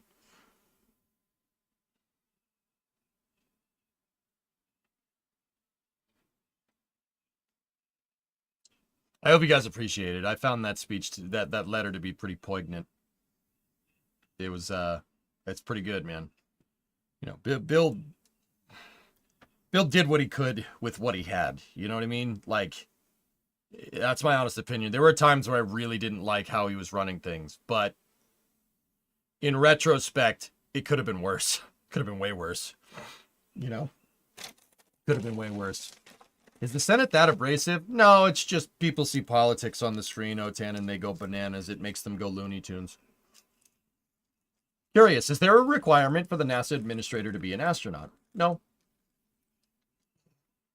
No. I would say, just as a matter of record here, that at at a point during Bill's tenure, the number 1, number 2, and number 3 at NASA all have flown into space. So Bill Nelson flew on STS-61C. Pam Melroy, the second in charge, flew the shuttle multiple times. And at one point in time, Bob Cabana was the third in charge at NASA, who also flew the shuttle multiple times, which is actually pretty cool. Yeah, can't say that that was ever a thing before. Number 1, number 2, and number 3 at NASA, all being astronauts, or have flown into space. 2 of them are astronauts. That's pretty good, man. Jared was referred to the CST committee, and Trey, you emailed your senator, and it seems the planned date is in February per them. Oh, cool. Yeah, I mean, if Jared Isaacman gets confirmed, he's been to space twice. Oh, I knocked over my cowbell, boy. He's been to space twice, on Inspiration 4 and on Polaris Dawn, which are 2 ballsy freaking missions for what they are. As an Earthling, that brought a tear to your eyes. Pretty good speech. For the sake of your sanity and ours, please only show highlights of the confirmation. I come here to precisely avoid... Yeah, well, Edmana, I'm probably going to watch it. And if it's during stream, I'll probably have it on, and I'll probably put chat in emote-only mode for that time. I want to be there, and I want to listen to it for continuity's sake. I do not want somebody's regurgitated clips and highlights of said confirmation. I want to see the whole thing uncut from front to back. Or as the Marines would say, tip to butt.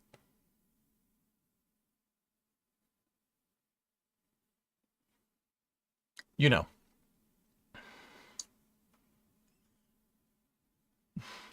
Pause. I don't want anybody disseminating space news to me. That's my job to do for you. You know what I mean?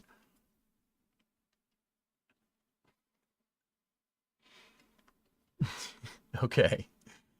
So I tip my cap to Bill. Thank you for your work as the NASA administrator, and onwards and upwards. Let's go. With that being said, we'll keep going with some NASA stuff here. There's some pretty good stuff. First of all, we'll start with this. Check this out. This footage is coming from Johnson Space Center in Texas. Burb. That's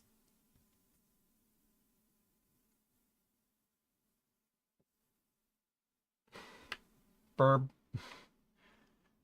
That's Texas. That's okay.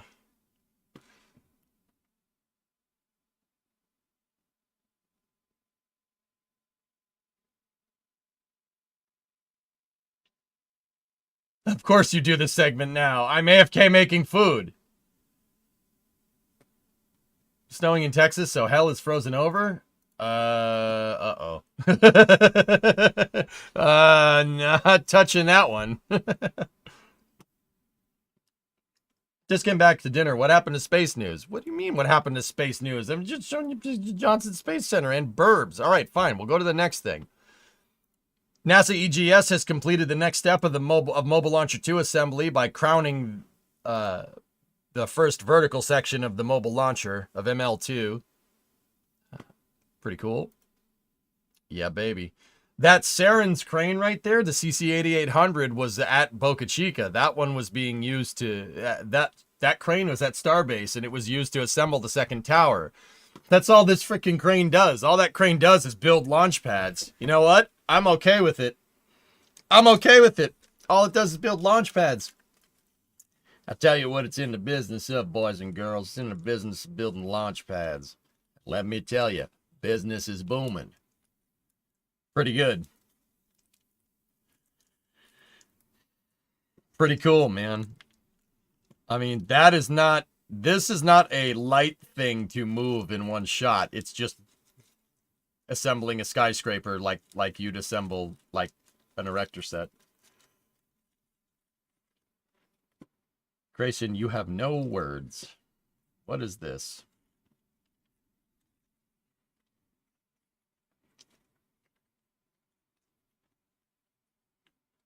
I don't know what this is.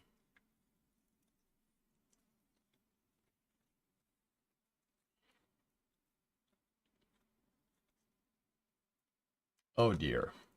Why would you think would want to see a Linus Tech Tips review about an amulet that claims to block 5G signals from taking over your brain?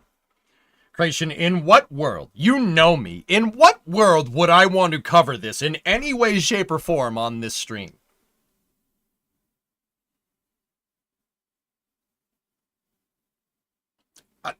Hit play for 30 seconds. No, I don't think I will. What does that register anywhere with the type of stuff, the type of information I purvey on this stream in any way, shape, or form? I'm just asking, man. I'm just wondering. Like, I'm just putting it out there, man. Like, this is what I'm about. The crane building the rocket pad thing. That's this is a 2025 Mobile Launcher 2, and it is a gigantic launch pad that moves all the way from the assembly building to the launch site to launch one of the world's most powerful rockets. And today I'm going to review it, and then I'm going to give it an EJ score. Anyway, I'll look at that video later, okay? Not here, though. Man, it launches a rocket that doesn't exist. Yeah, right. This. So they're working on Mobile Launcher 2. That's good. You got to stack probably like, I don't know, like 10 more of those. Actually, it's probably not 10. It's like 6. But did you just pull a Doug? Doug.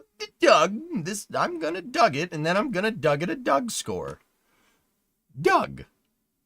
Anyway. Next bit of news here is also coming from KSC. They're working on the umbilical separation. This is the umbilical separation mechanism for the exploration upper stage, or the EUSU, exploration upper stage umbilical test. They're testing the retraction mechanism, which is pretty neat.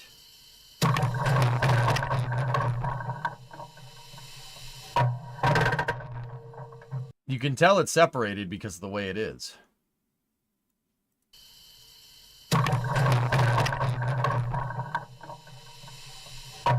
Is this a GoPro? It's a GoPro. It's a GoPro, isn't it?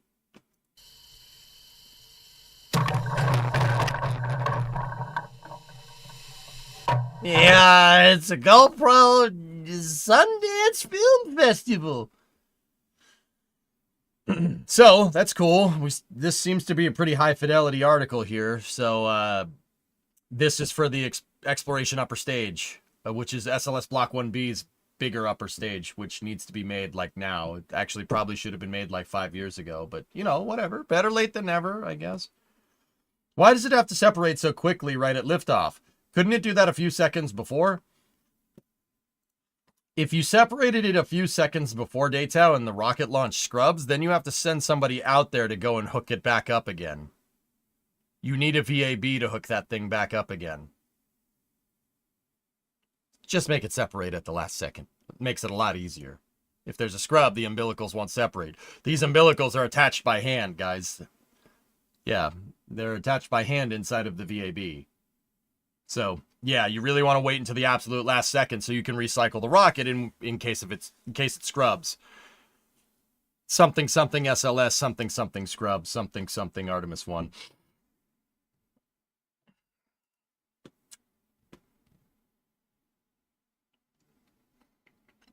What hole does that QD connect to? Oh, that's right. It connects to the square hole.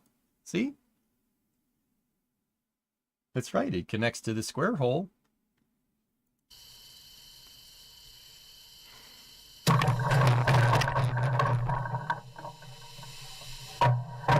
Hey, anybody here that works in like oil and gas industries? How much do you think that braided steel hose is?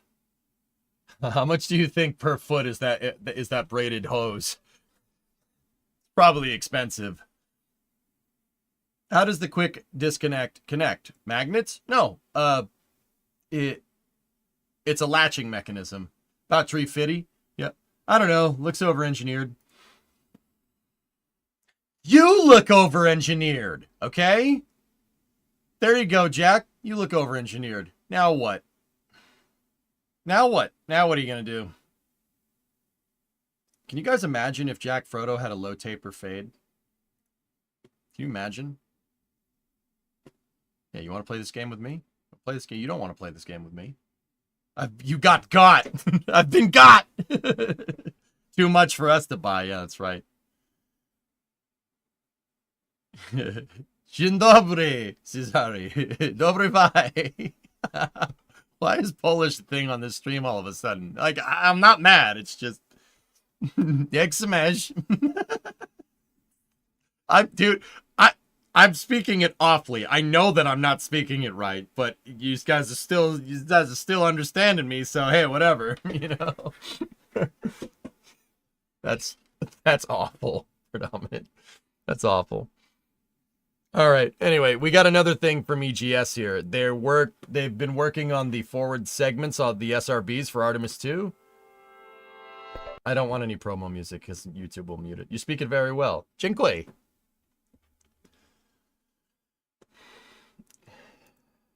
So, no, this is not a tree fort. This is actually the forward segment of the 5-segment solid rocket booters.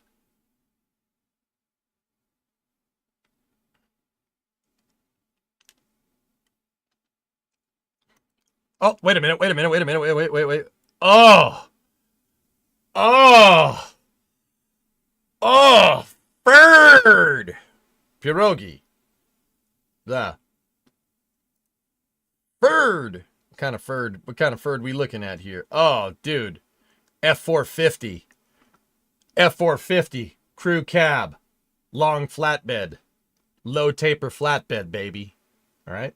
Imagine if your F450 had a low taper flatbed. I can't do it. I'm sorry. I can't do it. Plot twist. SLS Block 1B Benz ML2. Yeah, maybe. That's first on race day, Sorden. It's an F450, dude. Yeah. It was an F450. I'll be honest with you, NSF needs one of these. NSF needs, for Boca Chica operations, they need one of those. See? F450. This would be super useful, but a 450 is 10 lug. It's probably a 4x2 with a dually. We need a 4x4. We need a quad cab utility bed 4x4. Do you know how Dodge Ram got his name? Dodge the father. I am not finishing that on stream. It was, let's just say Dodge got its name because it was named after John and Horace Dodge, who founded it in, like, 1907? Because they didn't want to be a AAA parts supplier for Ford because they thought Henry Ford was a shrewd piece of crap. So they founded Dodge Brothers. Let's just go with that explanation over what Dream said. And if you're in YouTube chat, just forget the last 15 seconds happened, okay? Okay. All right. Excellent. Moving on.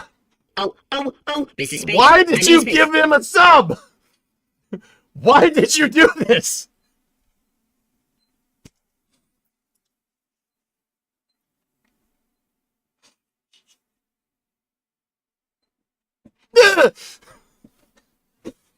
Why, gods? Why? Wouldn't that truck be bad in the sand with no weight over the back? That's why you need 4x4 Contra, yeah. He didn't dodge that sub. More power to you. Oh, God. God. Just. Next news.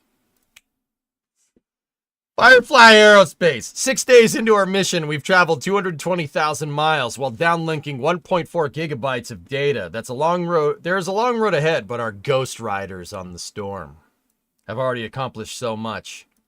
Hashtag BGM1. Mission operations animations courtesy of ANSYS STK and LSAS I'm in Tech. space. So this is Firefly's Blue Ghost lander. This Blue Ghost lander was launched on the Blue Ghost Hakuto R Falcon 9 mission that was on the 15th. We did cover that on stream. It was a blur, but we did cover it. It is one of two lunar landers that was launched on that Falcon 9. Hakuto R being the other one. Pretty cool. We got two lunar landers in transit out to the moon as we speak. And Firefly gave us an update on one, which is, you know, that's pretty neat. How neat is that? That's pretty neat. Nova Raptor gifted a sub to Bill Nelson. Well, I tell you, Nova, the proof is in the pudding. It is gifting a sub in this stream is as easy as falling off a log.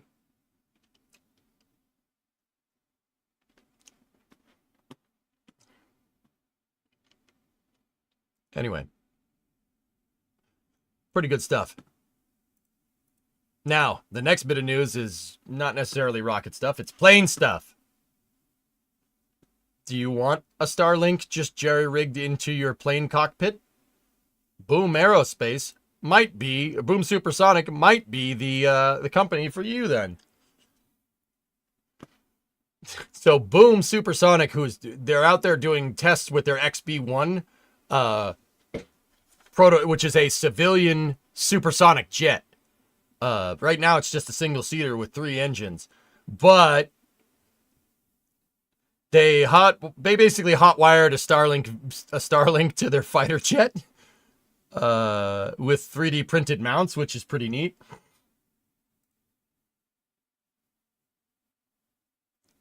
Is that an NA Miata? That's an NA Miata. Nice. Nice. All right.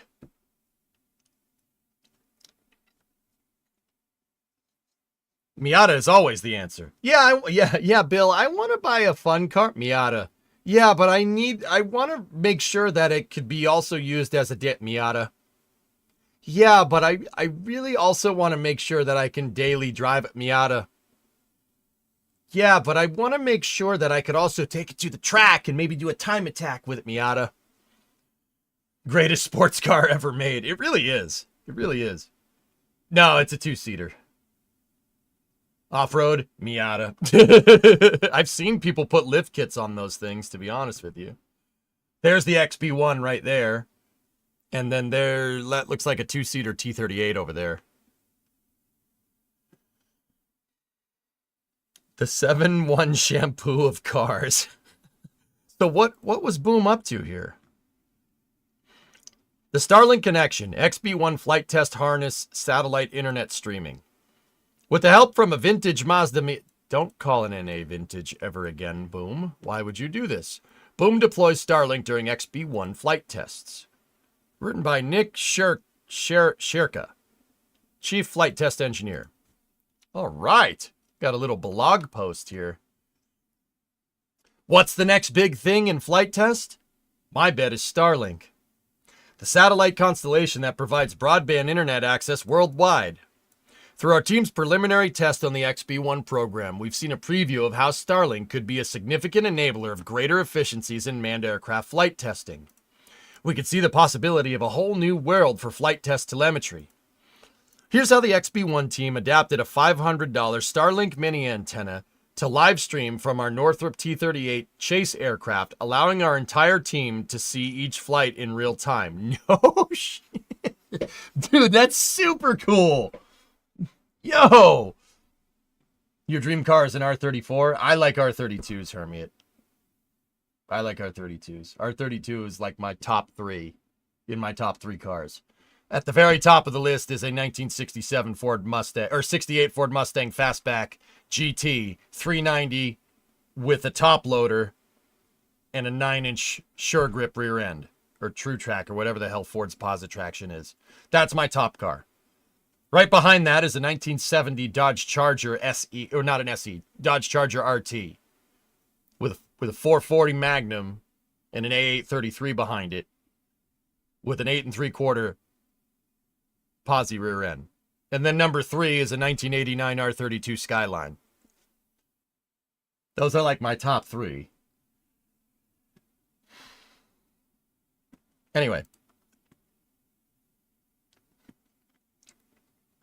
Flight test data challenge. Anyone who's tried to upload a massive file knows moving data takes time.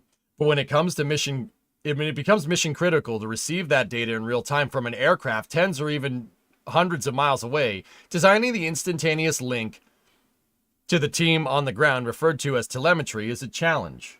Track lock, there you go. Someone say RX-7?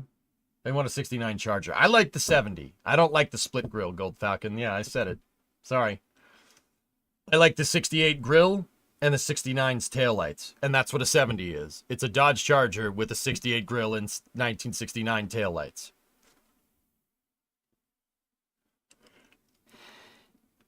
Ooh, a 22B Archie. Exquisite taste. At Boom, our team is on a mission to integrate technology faster using existing certified technology to create airliners that fly twice as fast and leveraging modern technology to perform previously arduous tasks in smarter and more efficient ways. Man, if you were playing corporate word bingo, you just won. The same applies to the XB-1 flight test program, which lays the foundation for Overture, our supersonic commercial airliner. Telemetry is an aspect of flight test we identified as ripe for improvement, and with the help of a Starlink mini antenna, we surpassed even our own expectations. Bold typeface. This isn't the first time Starlink has been used to expand what's possible, but it is almost certainly the first time anything close has been demonstrated using less than $1,000 in equipment in 2 weeks. Sorry, that's the voice that came to mind. The chase plane use case. With the XB-1 flight test campaign nearly complete in 2024, the team had one nice-to-have wish list capability, live streaming from our chase aircraft, a T-38. Boom flies every test mission with another aircraft ready to support XB-1. Whether providing an extra set of eyes to help manage airspace or quickly identify an oil leak, hey, if it's not leaking, that means it's got no oil in it, okay? The value of having a second set of eyes airborne is well understood. Well before the first flight, we discussed a potential live video feed into the control room and ruled it out as unnecessary to the mission. Yet, live eye-in-the-sky training can benefit members of the XB-1 team and aviation community who are not directly present during the flight tests. With this in mind, we decided to pursue a live video feed, but would scrap the project if it risked compromising the mission's safety. That's definitely a 3D printed mount for what it's worth. Summary, EJ needs Starlink to go on the road to report on space news.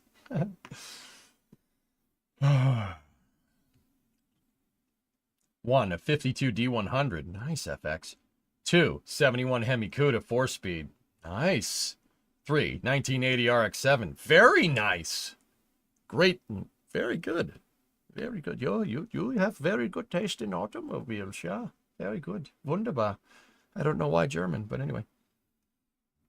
Okay, adapting a Starlink antenna for a T-38. We elected to get our hands on a Starlink mini antenna and see what was possible. We worked with SpaceX to pair the mini antenna with an aviation data plan, presumably removing software speed caps. However, the question remained, would this modest antenna work at high speeds and changing altitudes?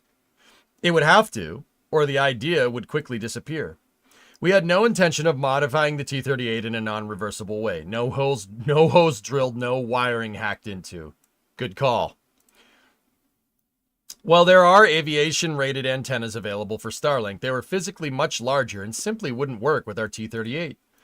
The Mini was the only antenna that could fit into the T-38's rear cockpit, allow for an occupant of that seat, and not impede the safe operation of the aircraft or the ejection seat. Oh my goodness. This is super cool. Testing on the ground, the Mazda Miata experiment. For our first test, we went very low tech. You might say we went retro. We aimed to ensure that there were no basic configurations or setup gotchas that could be cheaply and quickly learned on the ground before investing in the cost of flying our T-38. We're also curious about the antenna performance sensitivity at different angles. While advertised as being able to work in motion, we initially assumed that meant modest speeds as the system appeared to be targeted at a recreational market. Starlink uses a phased array antenna design. While quite sophisticated, for a deep dive into how they work, here's an excellent primer. No data was available on the system at anything above highway speed, so our goal was to confirm the firmware did not have hard-coded limits that would disable the device. And that diminutive phased array device was up to task. We used a low-tech, low-cost test platform. My personal project car, a 95 Miata, capable of greater than 100 miles an hour, but not much more. If I expected to perform this test legally driving the Miata, the nation's highway system would not be a good choice. Instead, we obtained permission to test on Mojave Air and Spaceport's 2-mile-long runway in Mojave. Oh, this is ridiculous. This guy just used this as an excuse to do a standing mile start for his Miata. Dude, because how often do you get the chance to put your car on a strip of road and just gun it?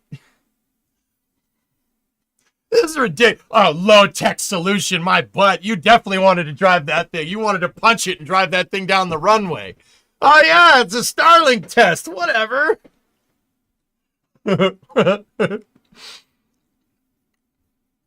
Germany played a crucial role in developing the car. All right, yeah, that makes sense. Someone's jelly. All right, maybe a little bit, Tavern, okay?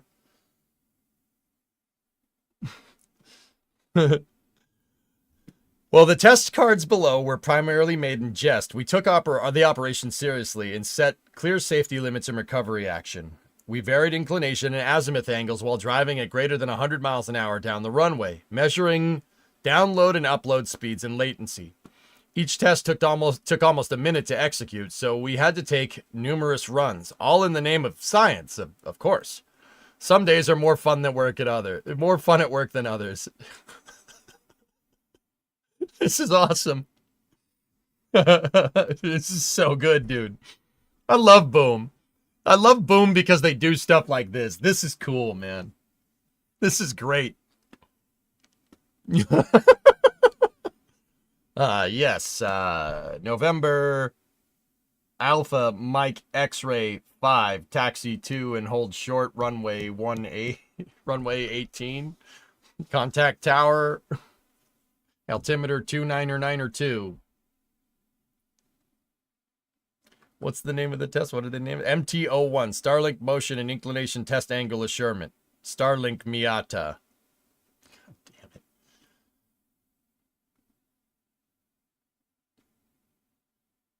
it. Discovery, go at throttle up.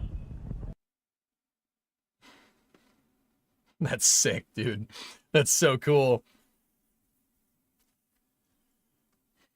Surprisingly, the system performed well when pointed in any direction other than 90 degrees relative to the horizon, zero inclination. We consistently saw more than 10 megabits per second, and in many cases, significantly higher upload speeds. It was comparable to our speed with the XB1's installed $150,000 telemetry system at about 100 miles. Oh, no. Oh, no. Oh, no. Starlink presumably has no distance or altitude constraint, weighs less than 10 pounds fully up, and can easily fit into the cockpit of a Miata or a T-38.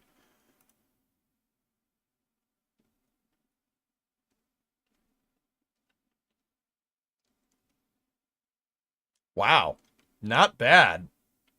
Not bad at all. Wow. It really doesn't say much for the people that made that. Your telemetry system cost 150 G's. Your Starlink costs $1,000. Okay. The Starlink mini system worked at over 100 miles an hour. How about more than 700? Would it work in an airplane that is consistently changing its attitude all the time? First, an effort was conducted to design a robust and flight-worthy installation for the mini antenna. With the aft cockpit chosen as the location, the design considered ease of installation and removal, upward visibility to the sky, and quick stowability. A hinge design that attaches with industrial suction cups to the transparency above the instrument panel was manufactured on a 3D printer. Boom, called this is it. space. I'm in space. Next, we mounted the mini antenna, a battery, a circuit breaker, and a basic battery health monitoring equipment within the custom 3D printed bracket. What? Here's the design we used. Feel free to download it and build one yourself for your own T-38. No way.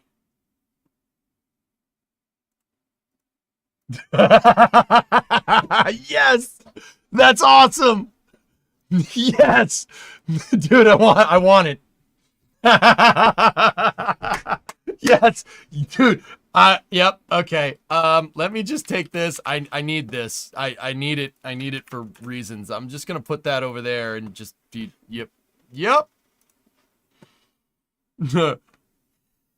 I'm buying a Starlink. I'm buying that V2 Mini. I'm gonna put that in my truck. Dude, put it under the rearview mirror. It's such a good idea. That's so smart. Now, what I really want to see is if they hot-wired the Mini eventually, if they hot-wired it into the T-38's power systems. Link, please. Okay. Don't kiss of death printables, okay?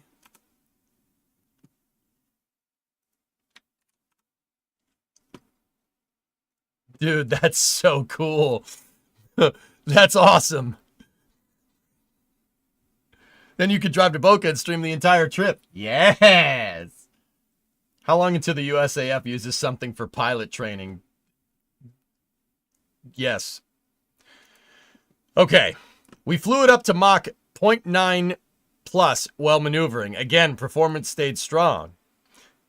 We then live streamed from the T-38 for the final test during a simulated Supersonic XB-1 mission using a Mirage F1 as a stand-in. The ground team watched the uninterrupted real time of what a chase pilot saw at 34,000 feet at Mach 1.1 while chasing the target test aircraft. Dude, that's so cool. Oh my goodness.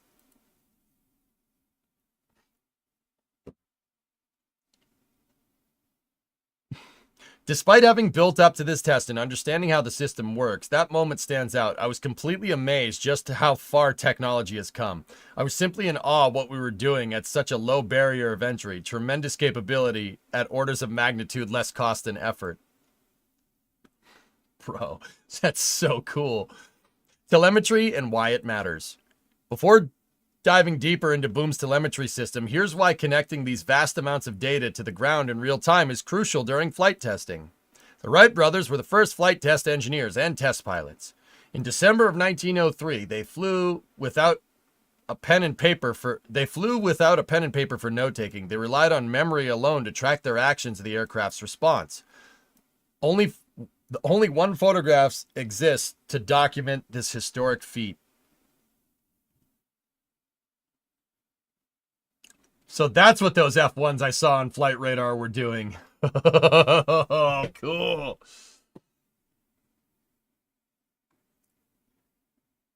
Since then, flight testing has advanced dramatically, generating enormous amounts of digital data used to prove performance and guide further testing. Modern flight test campaigns produce massive amounts of data, most of which fall into two primary categories. Data required, DR. These parameters must be recorded to avoid repeating tests. They can create hundreds of gigabytes or terabytes of data per hour stored within onboard computer hard drives. Engineers analyze this data for hours or even days after completing the flight test mission, but there's no urgent need for the data in real time. Safety critical, SC. These parameters must be monitored in real time to ensure that tests can be conducted safely. For example, monitoring airspeed during a high-speed dive test ensures the aircraft does not exceed its safety limits. A third, less formal data type is video, which provides high situational awareness for conditions that are difficult to capture through raw numeric data. Re-entering a spacecraft, for instance. Maybe that right there? What use that? Starlink, that's right, it goes in the square hole. Video can be hugely informative when paired with the recording digital parameters. It can also provide otherwise missing context. Live real-time video is usually reserved for situations where quick assessment of dynamic situations, such as takeoff and landing, is helpful. It's also used when video capability is the focus of the test.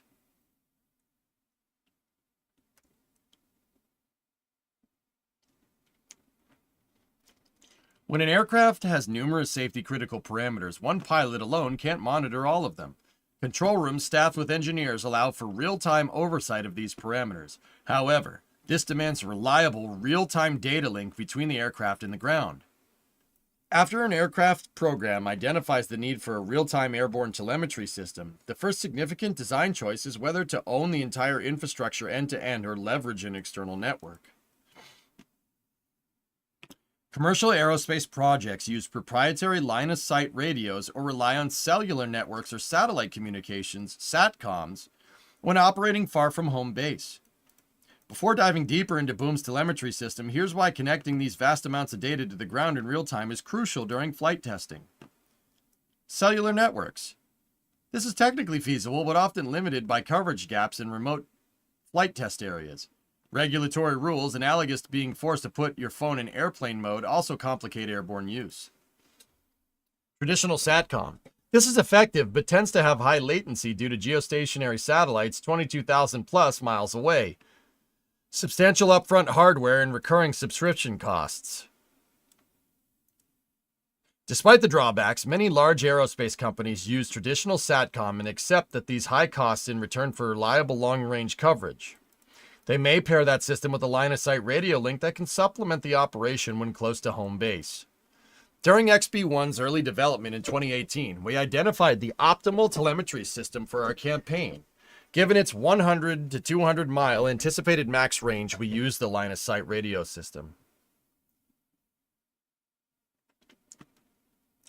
Boom developed a telemetry system with two S-band radios, Silvus Technologies, onboard XB-1 and a complementary S-band radio, short-band, mounted to a high-gain antenna at our ground station.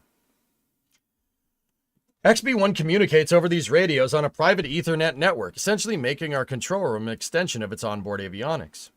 Early in XB-1's build, we tested the system. We were highly impressed with the results for the cost and time invested. With the equipment mounted to my home-built experimental aircraft,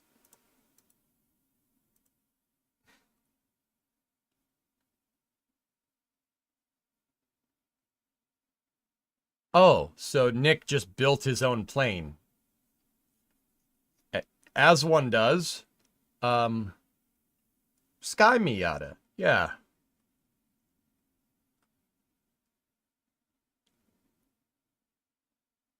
Oh, his grandfather is also a World War II ace fighter pilot in the Pacific Theater. With a P-38, baby. Very nice. It's a kit? Yeah. Oh, dude, he did it. Dude, he Clico'd the hell out of that thing. That's awesome. Yo. Pretty cool, man. Dude, this guy's a badass, dude. Stay up to speed. No, I'm good. We demonstrated 2 to 5 megabits per second bandwidth at over 200-mile range and the ability to stream live high-definition video. We further refined this telemetry system, which ultimately became part of what we use for XB-1's flight test program. The cost was close to $150K, and we used it whenever we needed it with no monthly service charge. This was our homegrown, scrappy approach. Similar commercially available plug-and-play options were available somewhere north of $1 million. Before diving deeper into Boom's telemetry system, here's why connecting these vast amounts of data to the ground in real time is crucial during a flight test.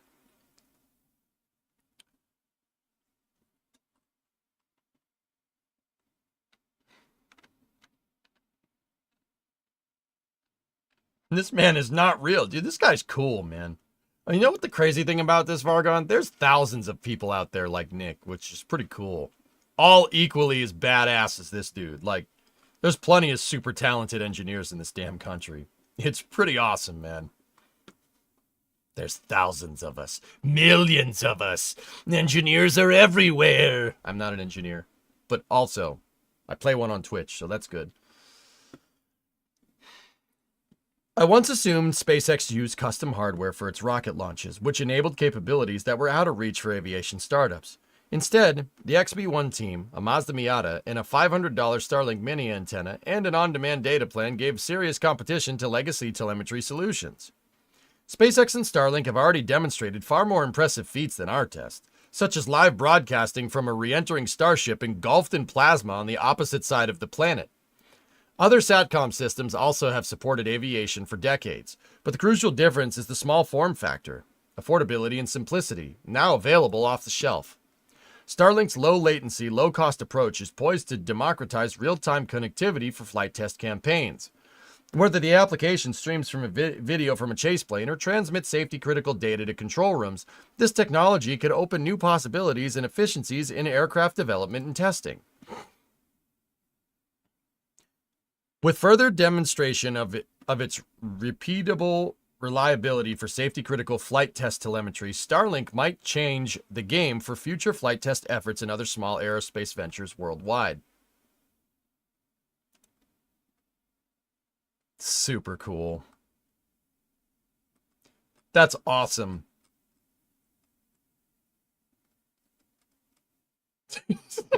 Just hold it. It's fine. Oh, that's so cool, man. No flight video soon. Can we hit the play button? Nope.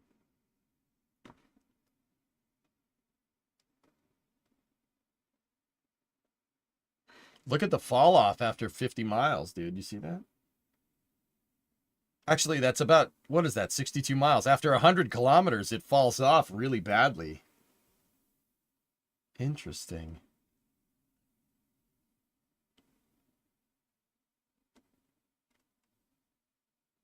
Cool. I love how Boom shows all this stuff. That's super neat. Also, that's a Starlink V2 Mini just hot wired inside of a T-38. That's really freaking cool, man.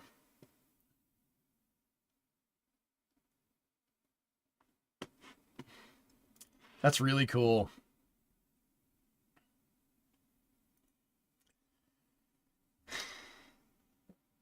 Hey, Bastardo, what's up, man? Dude, that mount is definitely printable. I'm gonna have to get my 3D printers ready to go. We should print that. I should print that and put it in the car. Partially due to signal strength and line of sight. Yeah. It's excellent adventure setup on steroids. Yeah, it's pretty good, man. It's pretty good.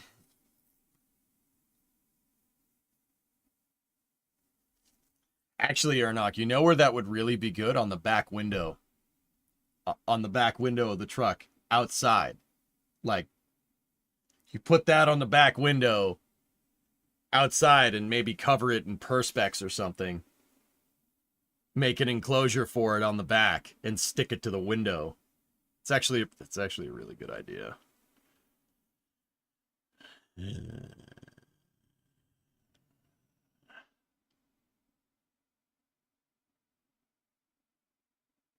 Too bad you don't have any sunroofs. That would work great.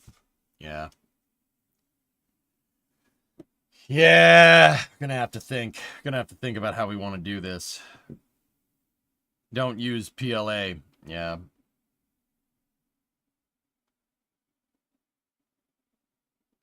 They also lifted some hardware from McMaster Car. If you look at the link on Printables, dudes, they have all of their setup from McMaster Car and all of the part numbers. That's super cool, dude. That's super cool. So how amazing was it seeing a rocket get a hug?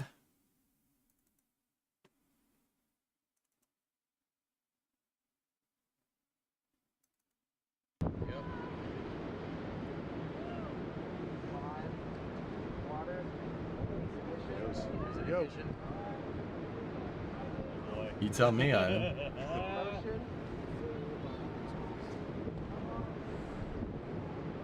Yes!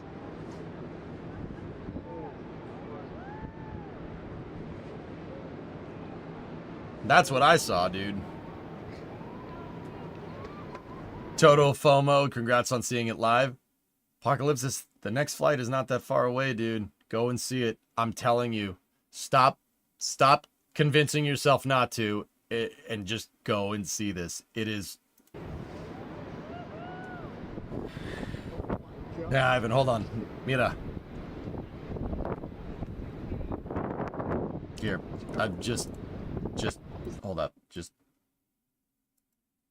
This is the part you gotta see, okay? No. Mira. A key. Oh, this is space. I'm in space. Here we go. We can see the globe.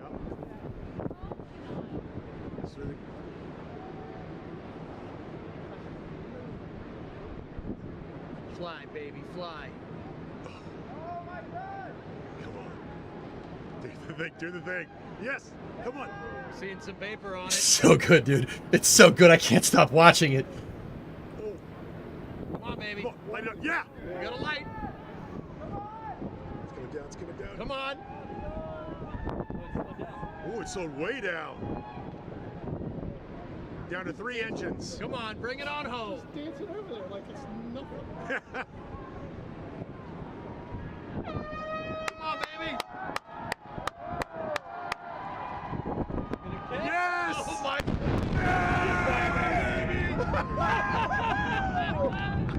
Oh my goodness. How was it, man? That's how it was, dude. Replay, replay, replay. All right. Dude, that is so cool, man. I can't get, dude, I watched it probably like 40 times here on stream. I can't get over it, man. That is so freaking cool. Just, yeah, son of a, Do the Jeff, thing. dude, look at that. It's so cool. Oh my goodness. Oh, Come on, baby. come on, light it up. Yeah. We got a light. It's coming down, it's coming down. Come on. End of the year, Vargon. Oh, it's slowed way down. Down to 3 engines. Come on, bring it on home. Bring it on home. Yes. I know. It's so freaking cool, dude. Come on, baby. Look at that. That exists. That's something, dude. Oh my.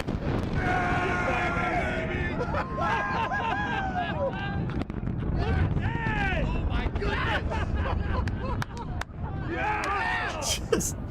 Just what the hell, man? Oh my goodness. They caught a booster again. Yeah, right? It's so easy to look at it and you don't understand how big it is. Dude, it's massive. That's a 22-story building. The tower is 52 stories tall. The pad deck is 5 stories off the ground, man. I just do it again. All right. We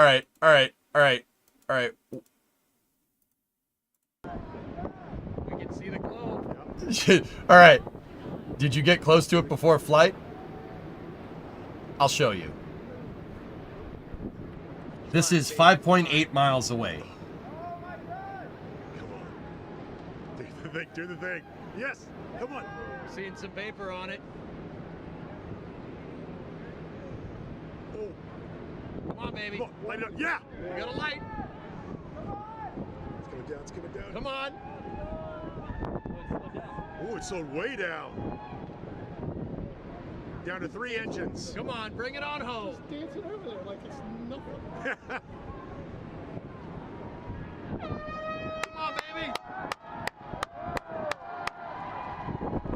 Yes! Oh my.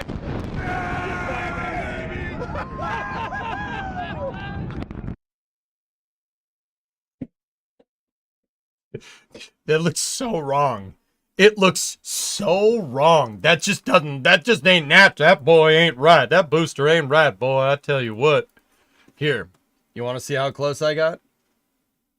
I will show you.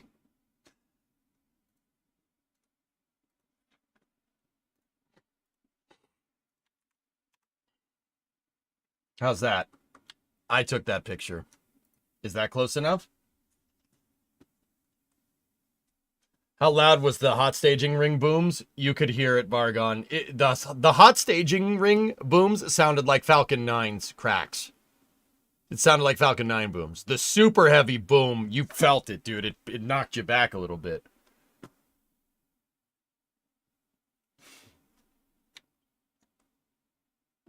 Yeah, this is about 300 meters from the pad.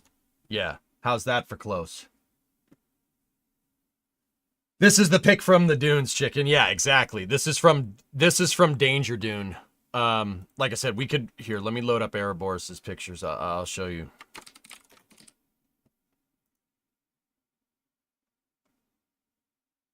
That's where I took that picture.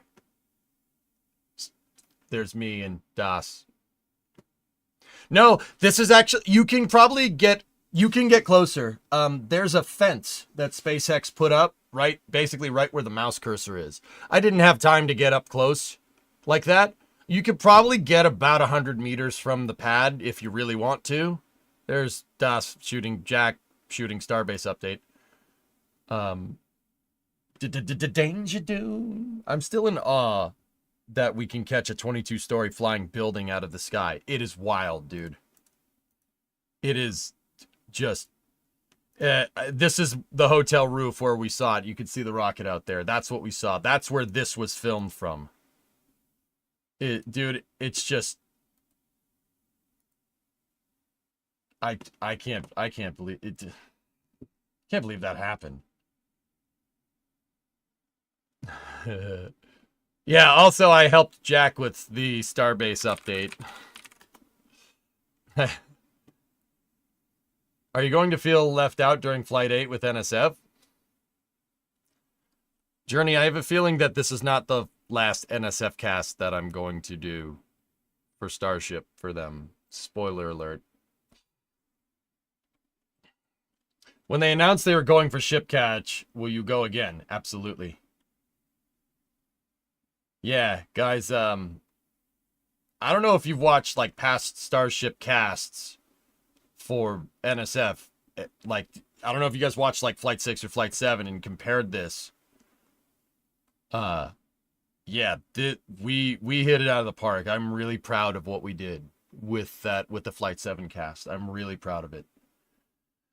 Did you catch this morning's Falcon 9 launch? Yeah, I've been streaming since that launch, dude. Yeah, 400th landing for Falcon 9 today on the 11-8 mission with booster 1082. 10th flight. Yeah. Yeah, we're probably doing more. We're probably doing more, probably be doing more stuff. I'll probably be making more appearances at Boca. Also, see, there's the shot of Mr. Yak. See, hold up. See, there's Mr. Yak. That's taking a picture of Mr. Yak. Here is Mr. Yak. And then I won't show you the entire update, but let's just say it got a little dark and Jason held his phone up to Jack, which is why he's getting light from here despite the sun setting over here. Modify Ship 34 to whatever they think is necessary after this flight. Test it, test Booster 15 if that is indeed the next one to fly, then roll them out for integrated testing. That's quite a list. We'll see what they end up doing. Until then, thanks for watching, and don't forget, be excellent to each other. I'm Jack Byer, and this is your Starbase Update. All right, I'm ready to record. What are you doing? Oh! Stop it! See, I helped. Did you see that? I helped. See, see, I helped. Yes, Jack, you did. Yeah. That's not Yak. See, I was helping. It was yeah, I was helping there. No yakking in chat. Oh, sorry. Oh dear. Fun times.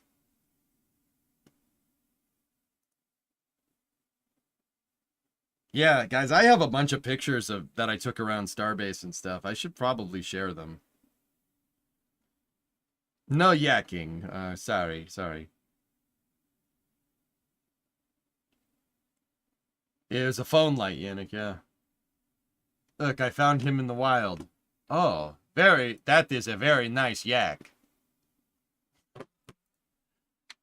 Guys, I want you to see the difference. And don't forget, Test booster. Okay, back it up. See, there is yak, and then there is yak.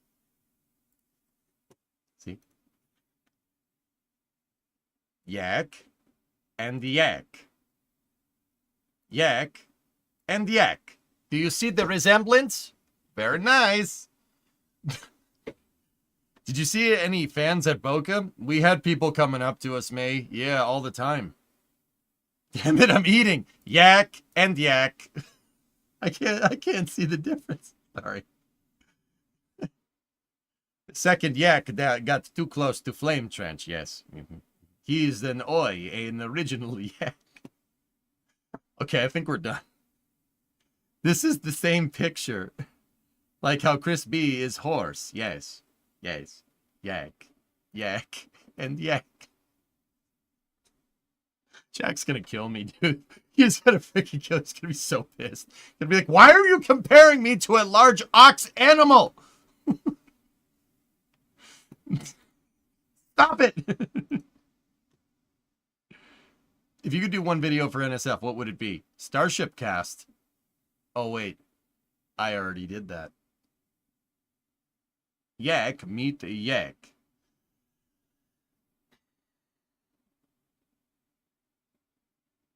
It's weird. Why do you keep switching between two pictures of Jack? I don't know, man. It's so strange. Discovery, go at How was Starship? Oh! Oh! Oh! AP, how was Starship? Hey, guys, I'm doing it. I'm gonna do it again. Sorry, I'm...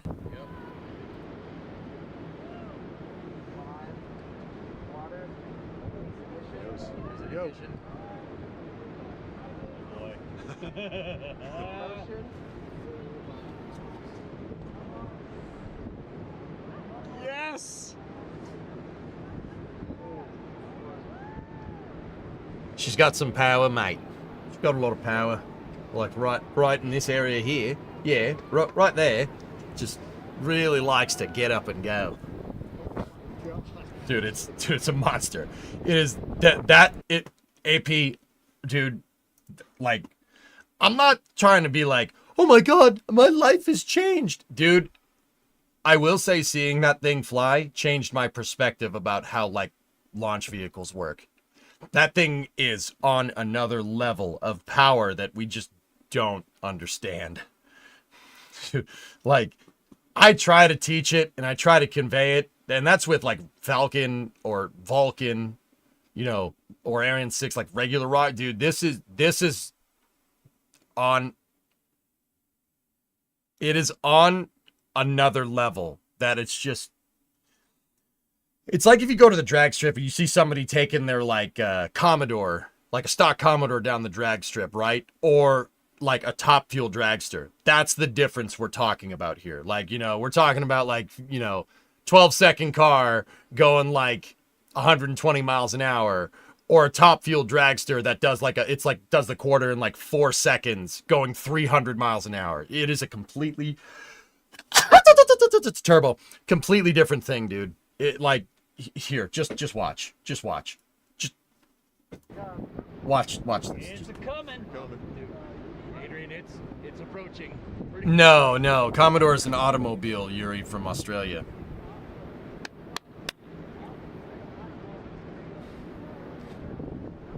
Come on. Here we go. Dude. We can see the glow. Yep. That's really...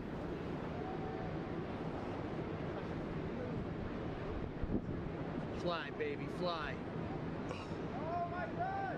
Come on. Do the thing, do the thing. Yes! Come on! Seeing some vapor on it. Oh! Come on, baby. Come on, light it up. Yeah! You got a light. It's coming down, it's coming down. Come on. Oh, it's slowed way down. Down to 3 engines. Come on, bring it on home. Just dancing over there like it's nothing.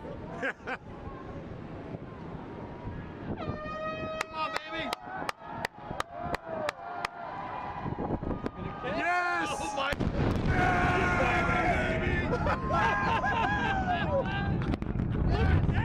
Oh my goodness. Dude,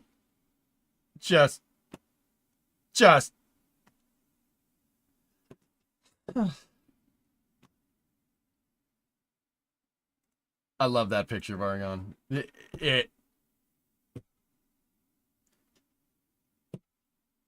Cool reverse video.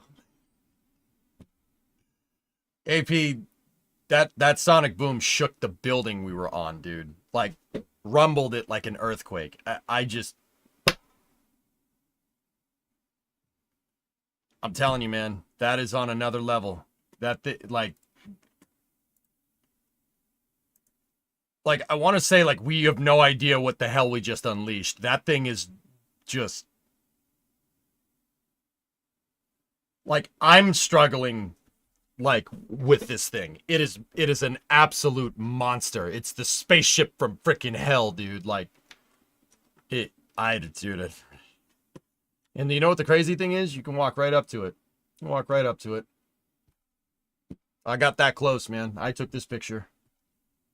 Chemios, 88-month resub. Thanks, man.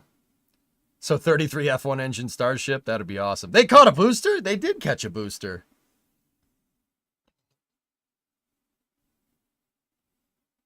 Yeah, AP. That's really what it is, man.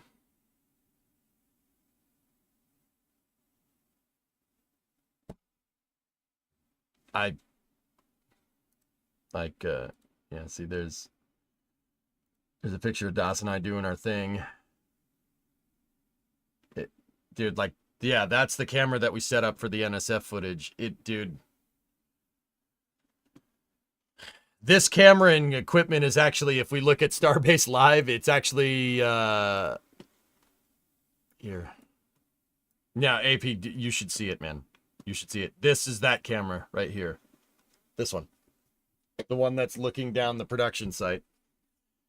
This one is trailer. That's the NSF trailer right here. I fixed the damn trailer because salt corrosion basically rusted it to nothing. I installed new brackets on it to restore its structural integrity.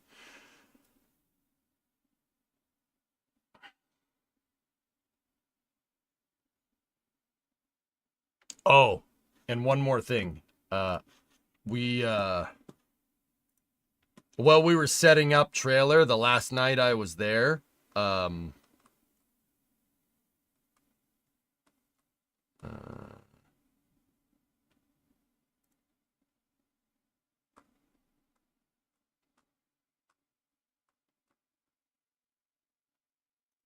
they closed the road for Ship 34's rollback to the production site from Massey's. Check this out. Tiny Victory recognizes you from that photo. She says, hi. Well, hello there. Was it even bigger? Dude.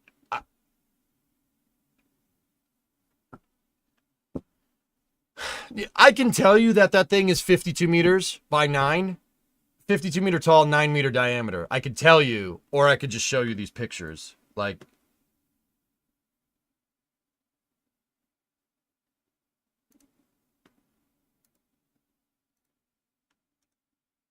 this one, I like. It really conveys the scale. Erebors took these pictures too. There's me, and there's the ship, and there's a stop sign. Dude, this picture conveys the scale pretty well. Now, AP, remember, I'm 193 centimeter, 6'4". I am tiny compared to this thing. Like just a little babby. Little babby. How many rings tall are you? I am 1 ring tall. Okay.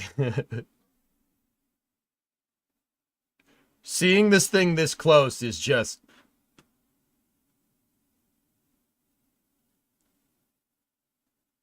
Isn't that still like 15 feet away? I was probably about 2 to 3 meters away. So yeah, about 15 feet, I'd say.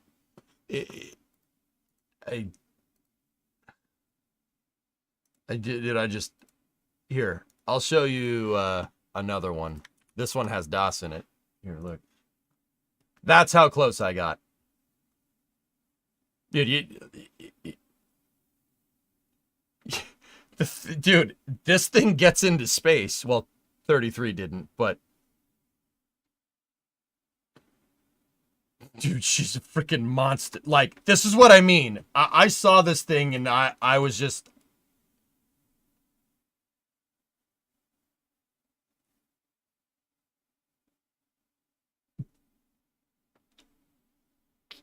That thing gets into space?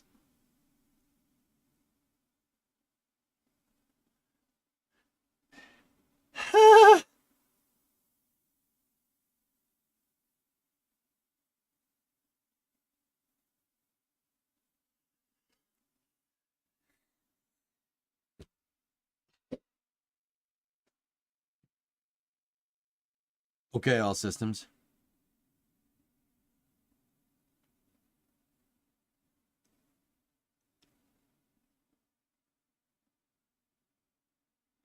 Didn't 33 get to 140 kilometers? I don't know what its apogee was, Yannick, but yeah, I guess that made it into space. Dude, it is...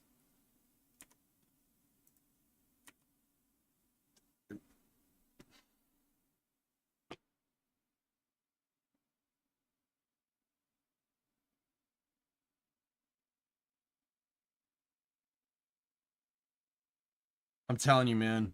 I'm telling you, like, my perspective about space flight completely changed seeing that thing. Like, I still think that NASA needs, like, parity and stuff, but... Dude, this thing is no joke. This thing is not something to be trifled with. Like, I guess, like, if I had to put it into one word, I respect that thing a lot more. I respect what this thing does. It is insane. And it's a testament to all the people that work on it. What Starship and Super Heavy do is ridiculous. Like, I'm gushing over it. Like, I can't do it. I'm tripping over my damn words. Like, I got a lot of respect for the people that built this thing. A lot of respect. It is a monster. It is a freaking monster of a vehicle. Like,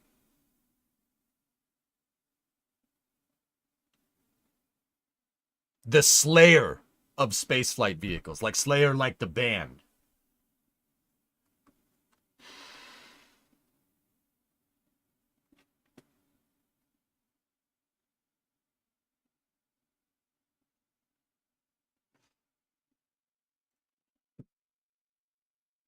Do we know what happened to the ship? Fuel leak, Ivan, from what I understand. Fuel leak. Yeah. Fuel leak burned basically all the electronics on the rocket engines from the outside in. Yeah. Does it smell of methane near the fuel tanks? No, Snibbles. Methane is odorless, if you really want to know. And no, it doesn't smell like anything. What happened to New Glenn? Sophistus, their first stage achieved a relight for their supersonic retro propulsion, but the problem is that if I had to guess, this is a huge guess, entirely speculation on my part, it seems like their thermal protection systems were not up to task. And it burned in and ironically did the same thing to Ship 33, to Glenn Stage 1. Fire basically entered the engine compartment and basically fried everything in there from the inside out. I think that's what happened. Now, what's my logical basis for that? Well, the vehicle started doing supersonic retropropulsion and then stopped. We lost all feeds from the vehicle. It was going 4,500 miles an hour at 81,000 feet. That is the right altitude and speed for an entry burn, no doubt. There has been a SpaceX mission that failed in this exact way. It was, believe it or not, the last Falcon 9 that was lost during a mission. It was in 2021. They lost a Falcon 9 during its entry burn. What happened was that they didn't have one of the heat blankets for the engines secured correctly, and re-entry heat entered the engine compartment and fried the thing from the inside out. If you go back and look at that mission, it is conspicuously similar. I'm pretty dang sure that that's what happened, because Blue seems to have all other parts of the flight regime pretty much figured out. That was the only part they've never tested. So it speaks that their thermal protection system wouldn't be exactly up to snuff because they have no experience in this matter. Now they do, though. Now they do. Oh, they'll get it. They'll get it on the next try. I'm pretty damn sure. Burn through's bad, okay? Burn through's bad. I'm pulling for him just as much as Starship. I want more rockets. I want more of them. The more rockets we have, the less likely it is to have a catastrophic constellation scenario where we end up with nothing. I will try my best to teach you guys what I know to avoid that from ever happening ever again, ever. Methane and methane rockets, boy. Yeah, I tell you what, those dang methane rockets are pretty damn good. Do you think they're going to try a Starship catch next launched? No. Probably Flight 9, Bastardo. I always said that Flight 8 would be entirely contingent on how 7, the data that they get from 7. The data that they got from 7, particularly on the ship reentry front, was, let's say, inadequate. And call it a day. Yeah, let's say inadequate. Their Flight 8 is probably going to try and do what Flight 7 was supposed to do. Then I would say Flight 9 would probably be a catch, but once again, that is entirely contingent on if Flight 8 does what Flight 7 was supposed to do. Yeah, well, the front fell off. Yeah, don't worry about the front, though. It's been removed from the environment. This is definitely not supposed to happen. Yeah, it's certainly weird. Would you say it fragmented? Yes, that's a good way to say that. Do you think we'll get HLS with Ship 42? I hope so, man. Any chance we see them refly a booster now, or do you think that is far off?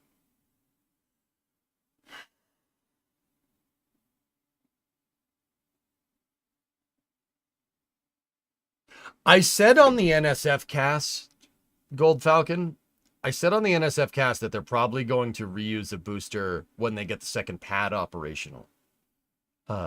Because Raptor 3 was more designed for reusability than 2 is. What I really didn't take into account, and Alex actually said this on the NSF cast as well, and after I said it, and he started saying, I'm like, oh yeah, he's probably right. I didn't get a chance to agree with him though, but hey, it's all right. Alex is good, man. He's on his game, dude. That guy is sharp as a tack. Shout out to Alex. You're the man, dude.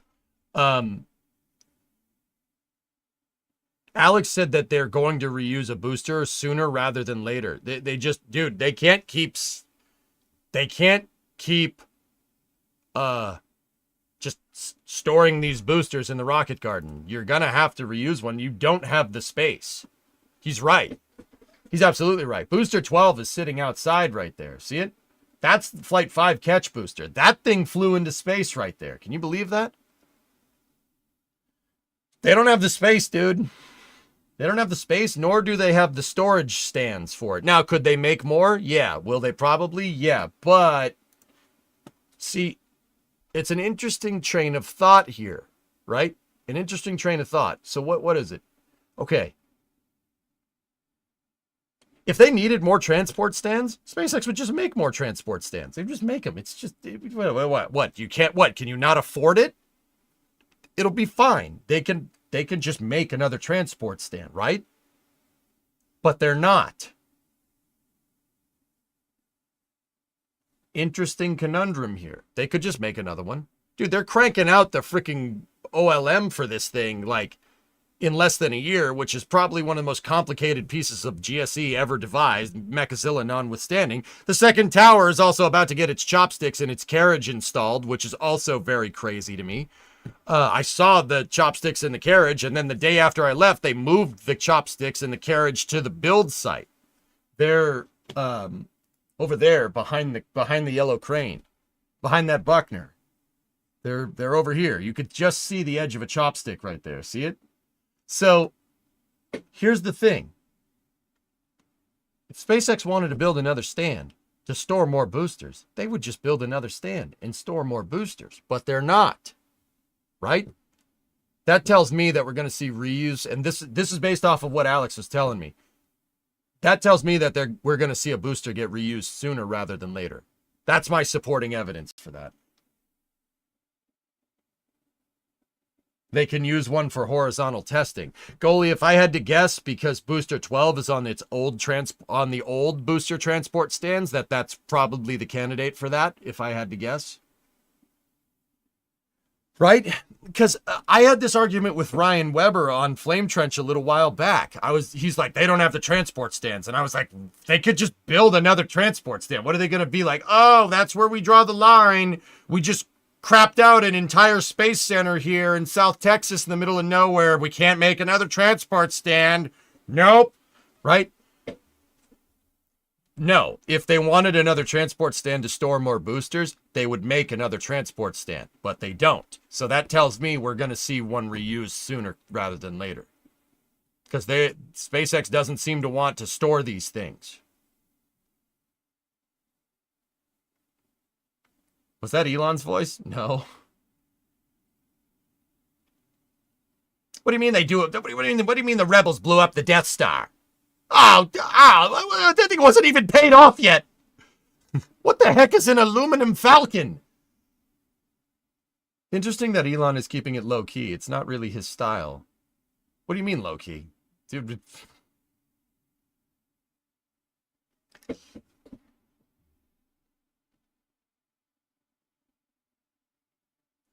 Booster reuse. Yeah.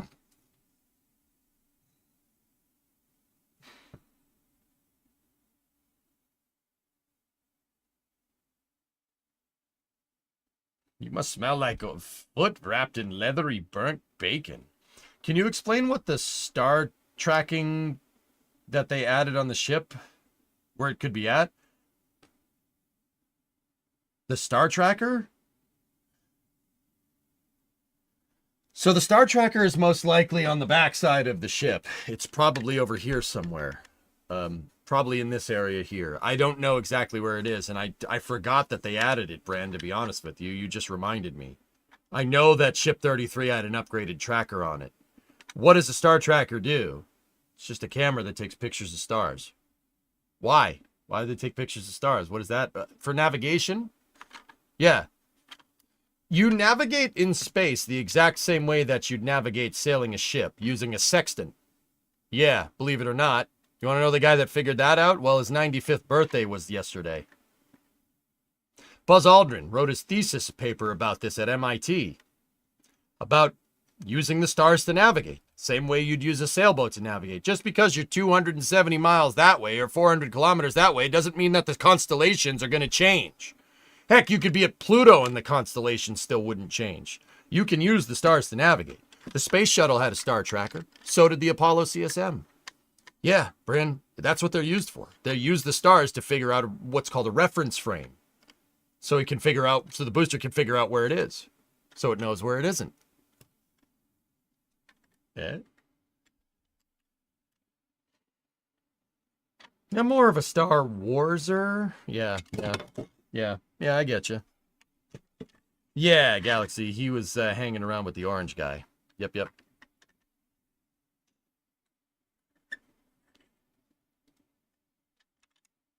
Do you need spherical trigonometry in space? I have no idea. Starship. Dang it.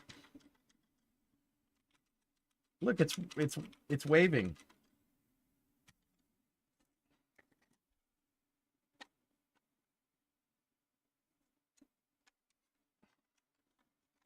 So, you guys saw those Ship 34 pictures of me going by Ship 34. If you really want to know how tall I would be relative to Ship 34, it's about this tall. About that. That's how tall I am comparatively to a Starship. Crazy, right? My brain is telling me that I'd be like about this tall compared to Starship. No. That's about 6'4", right there. The thing is gigantic.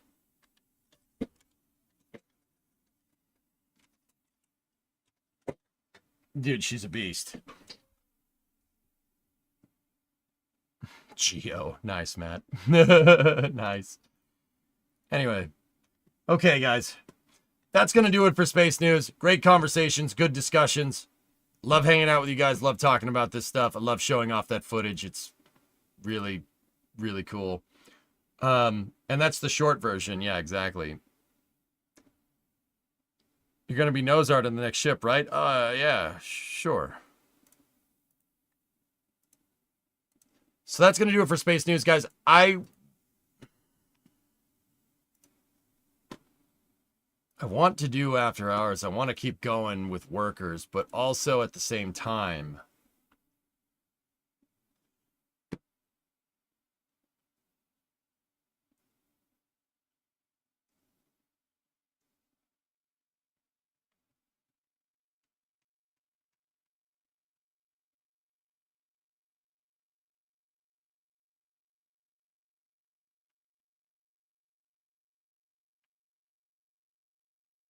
Perkele.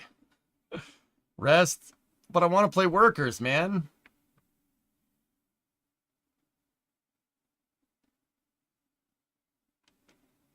Go spend time with Bree. All right, fine. I'll see you guys tomorrow at noontime. More gaming, more space news, more discussing Starship and everything else. We'll just play workers. We'll just make this workers week, I guess. We'll just make workers week and go from there.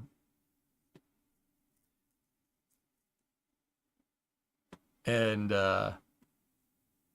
yeah, I'll see you guys all tomorrow. Thank you very much for watching. Have a great night.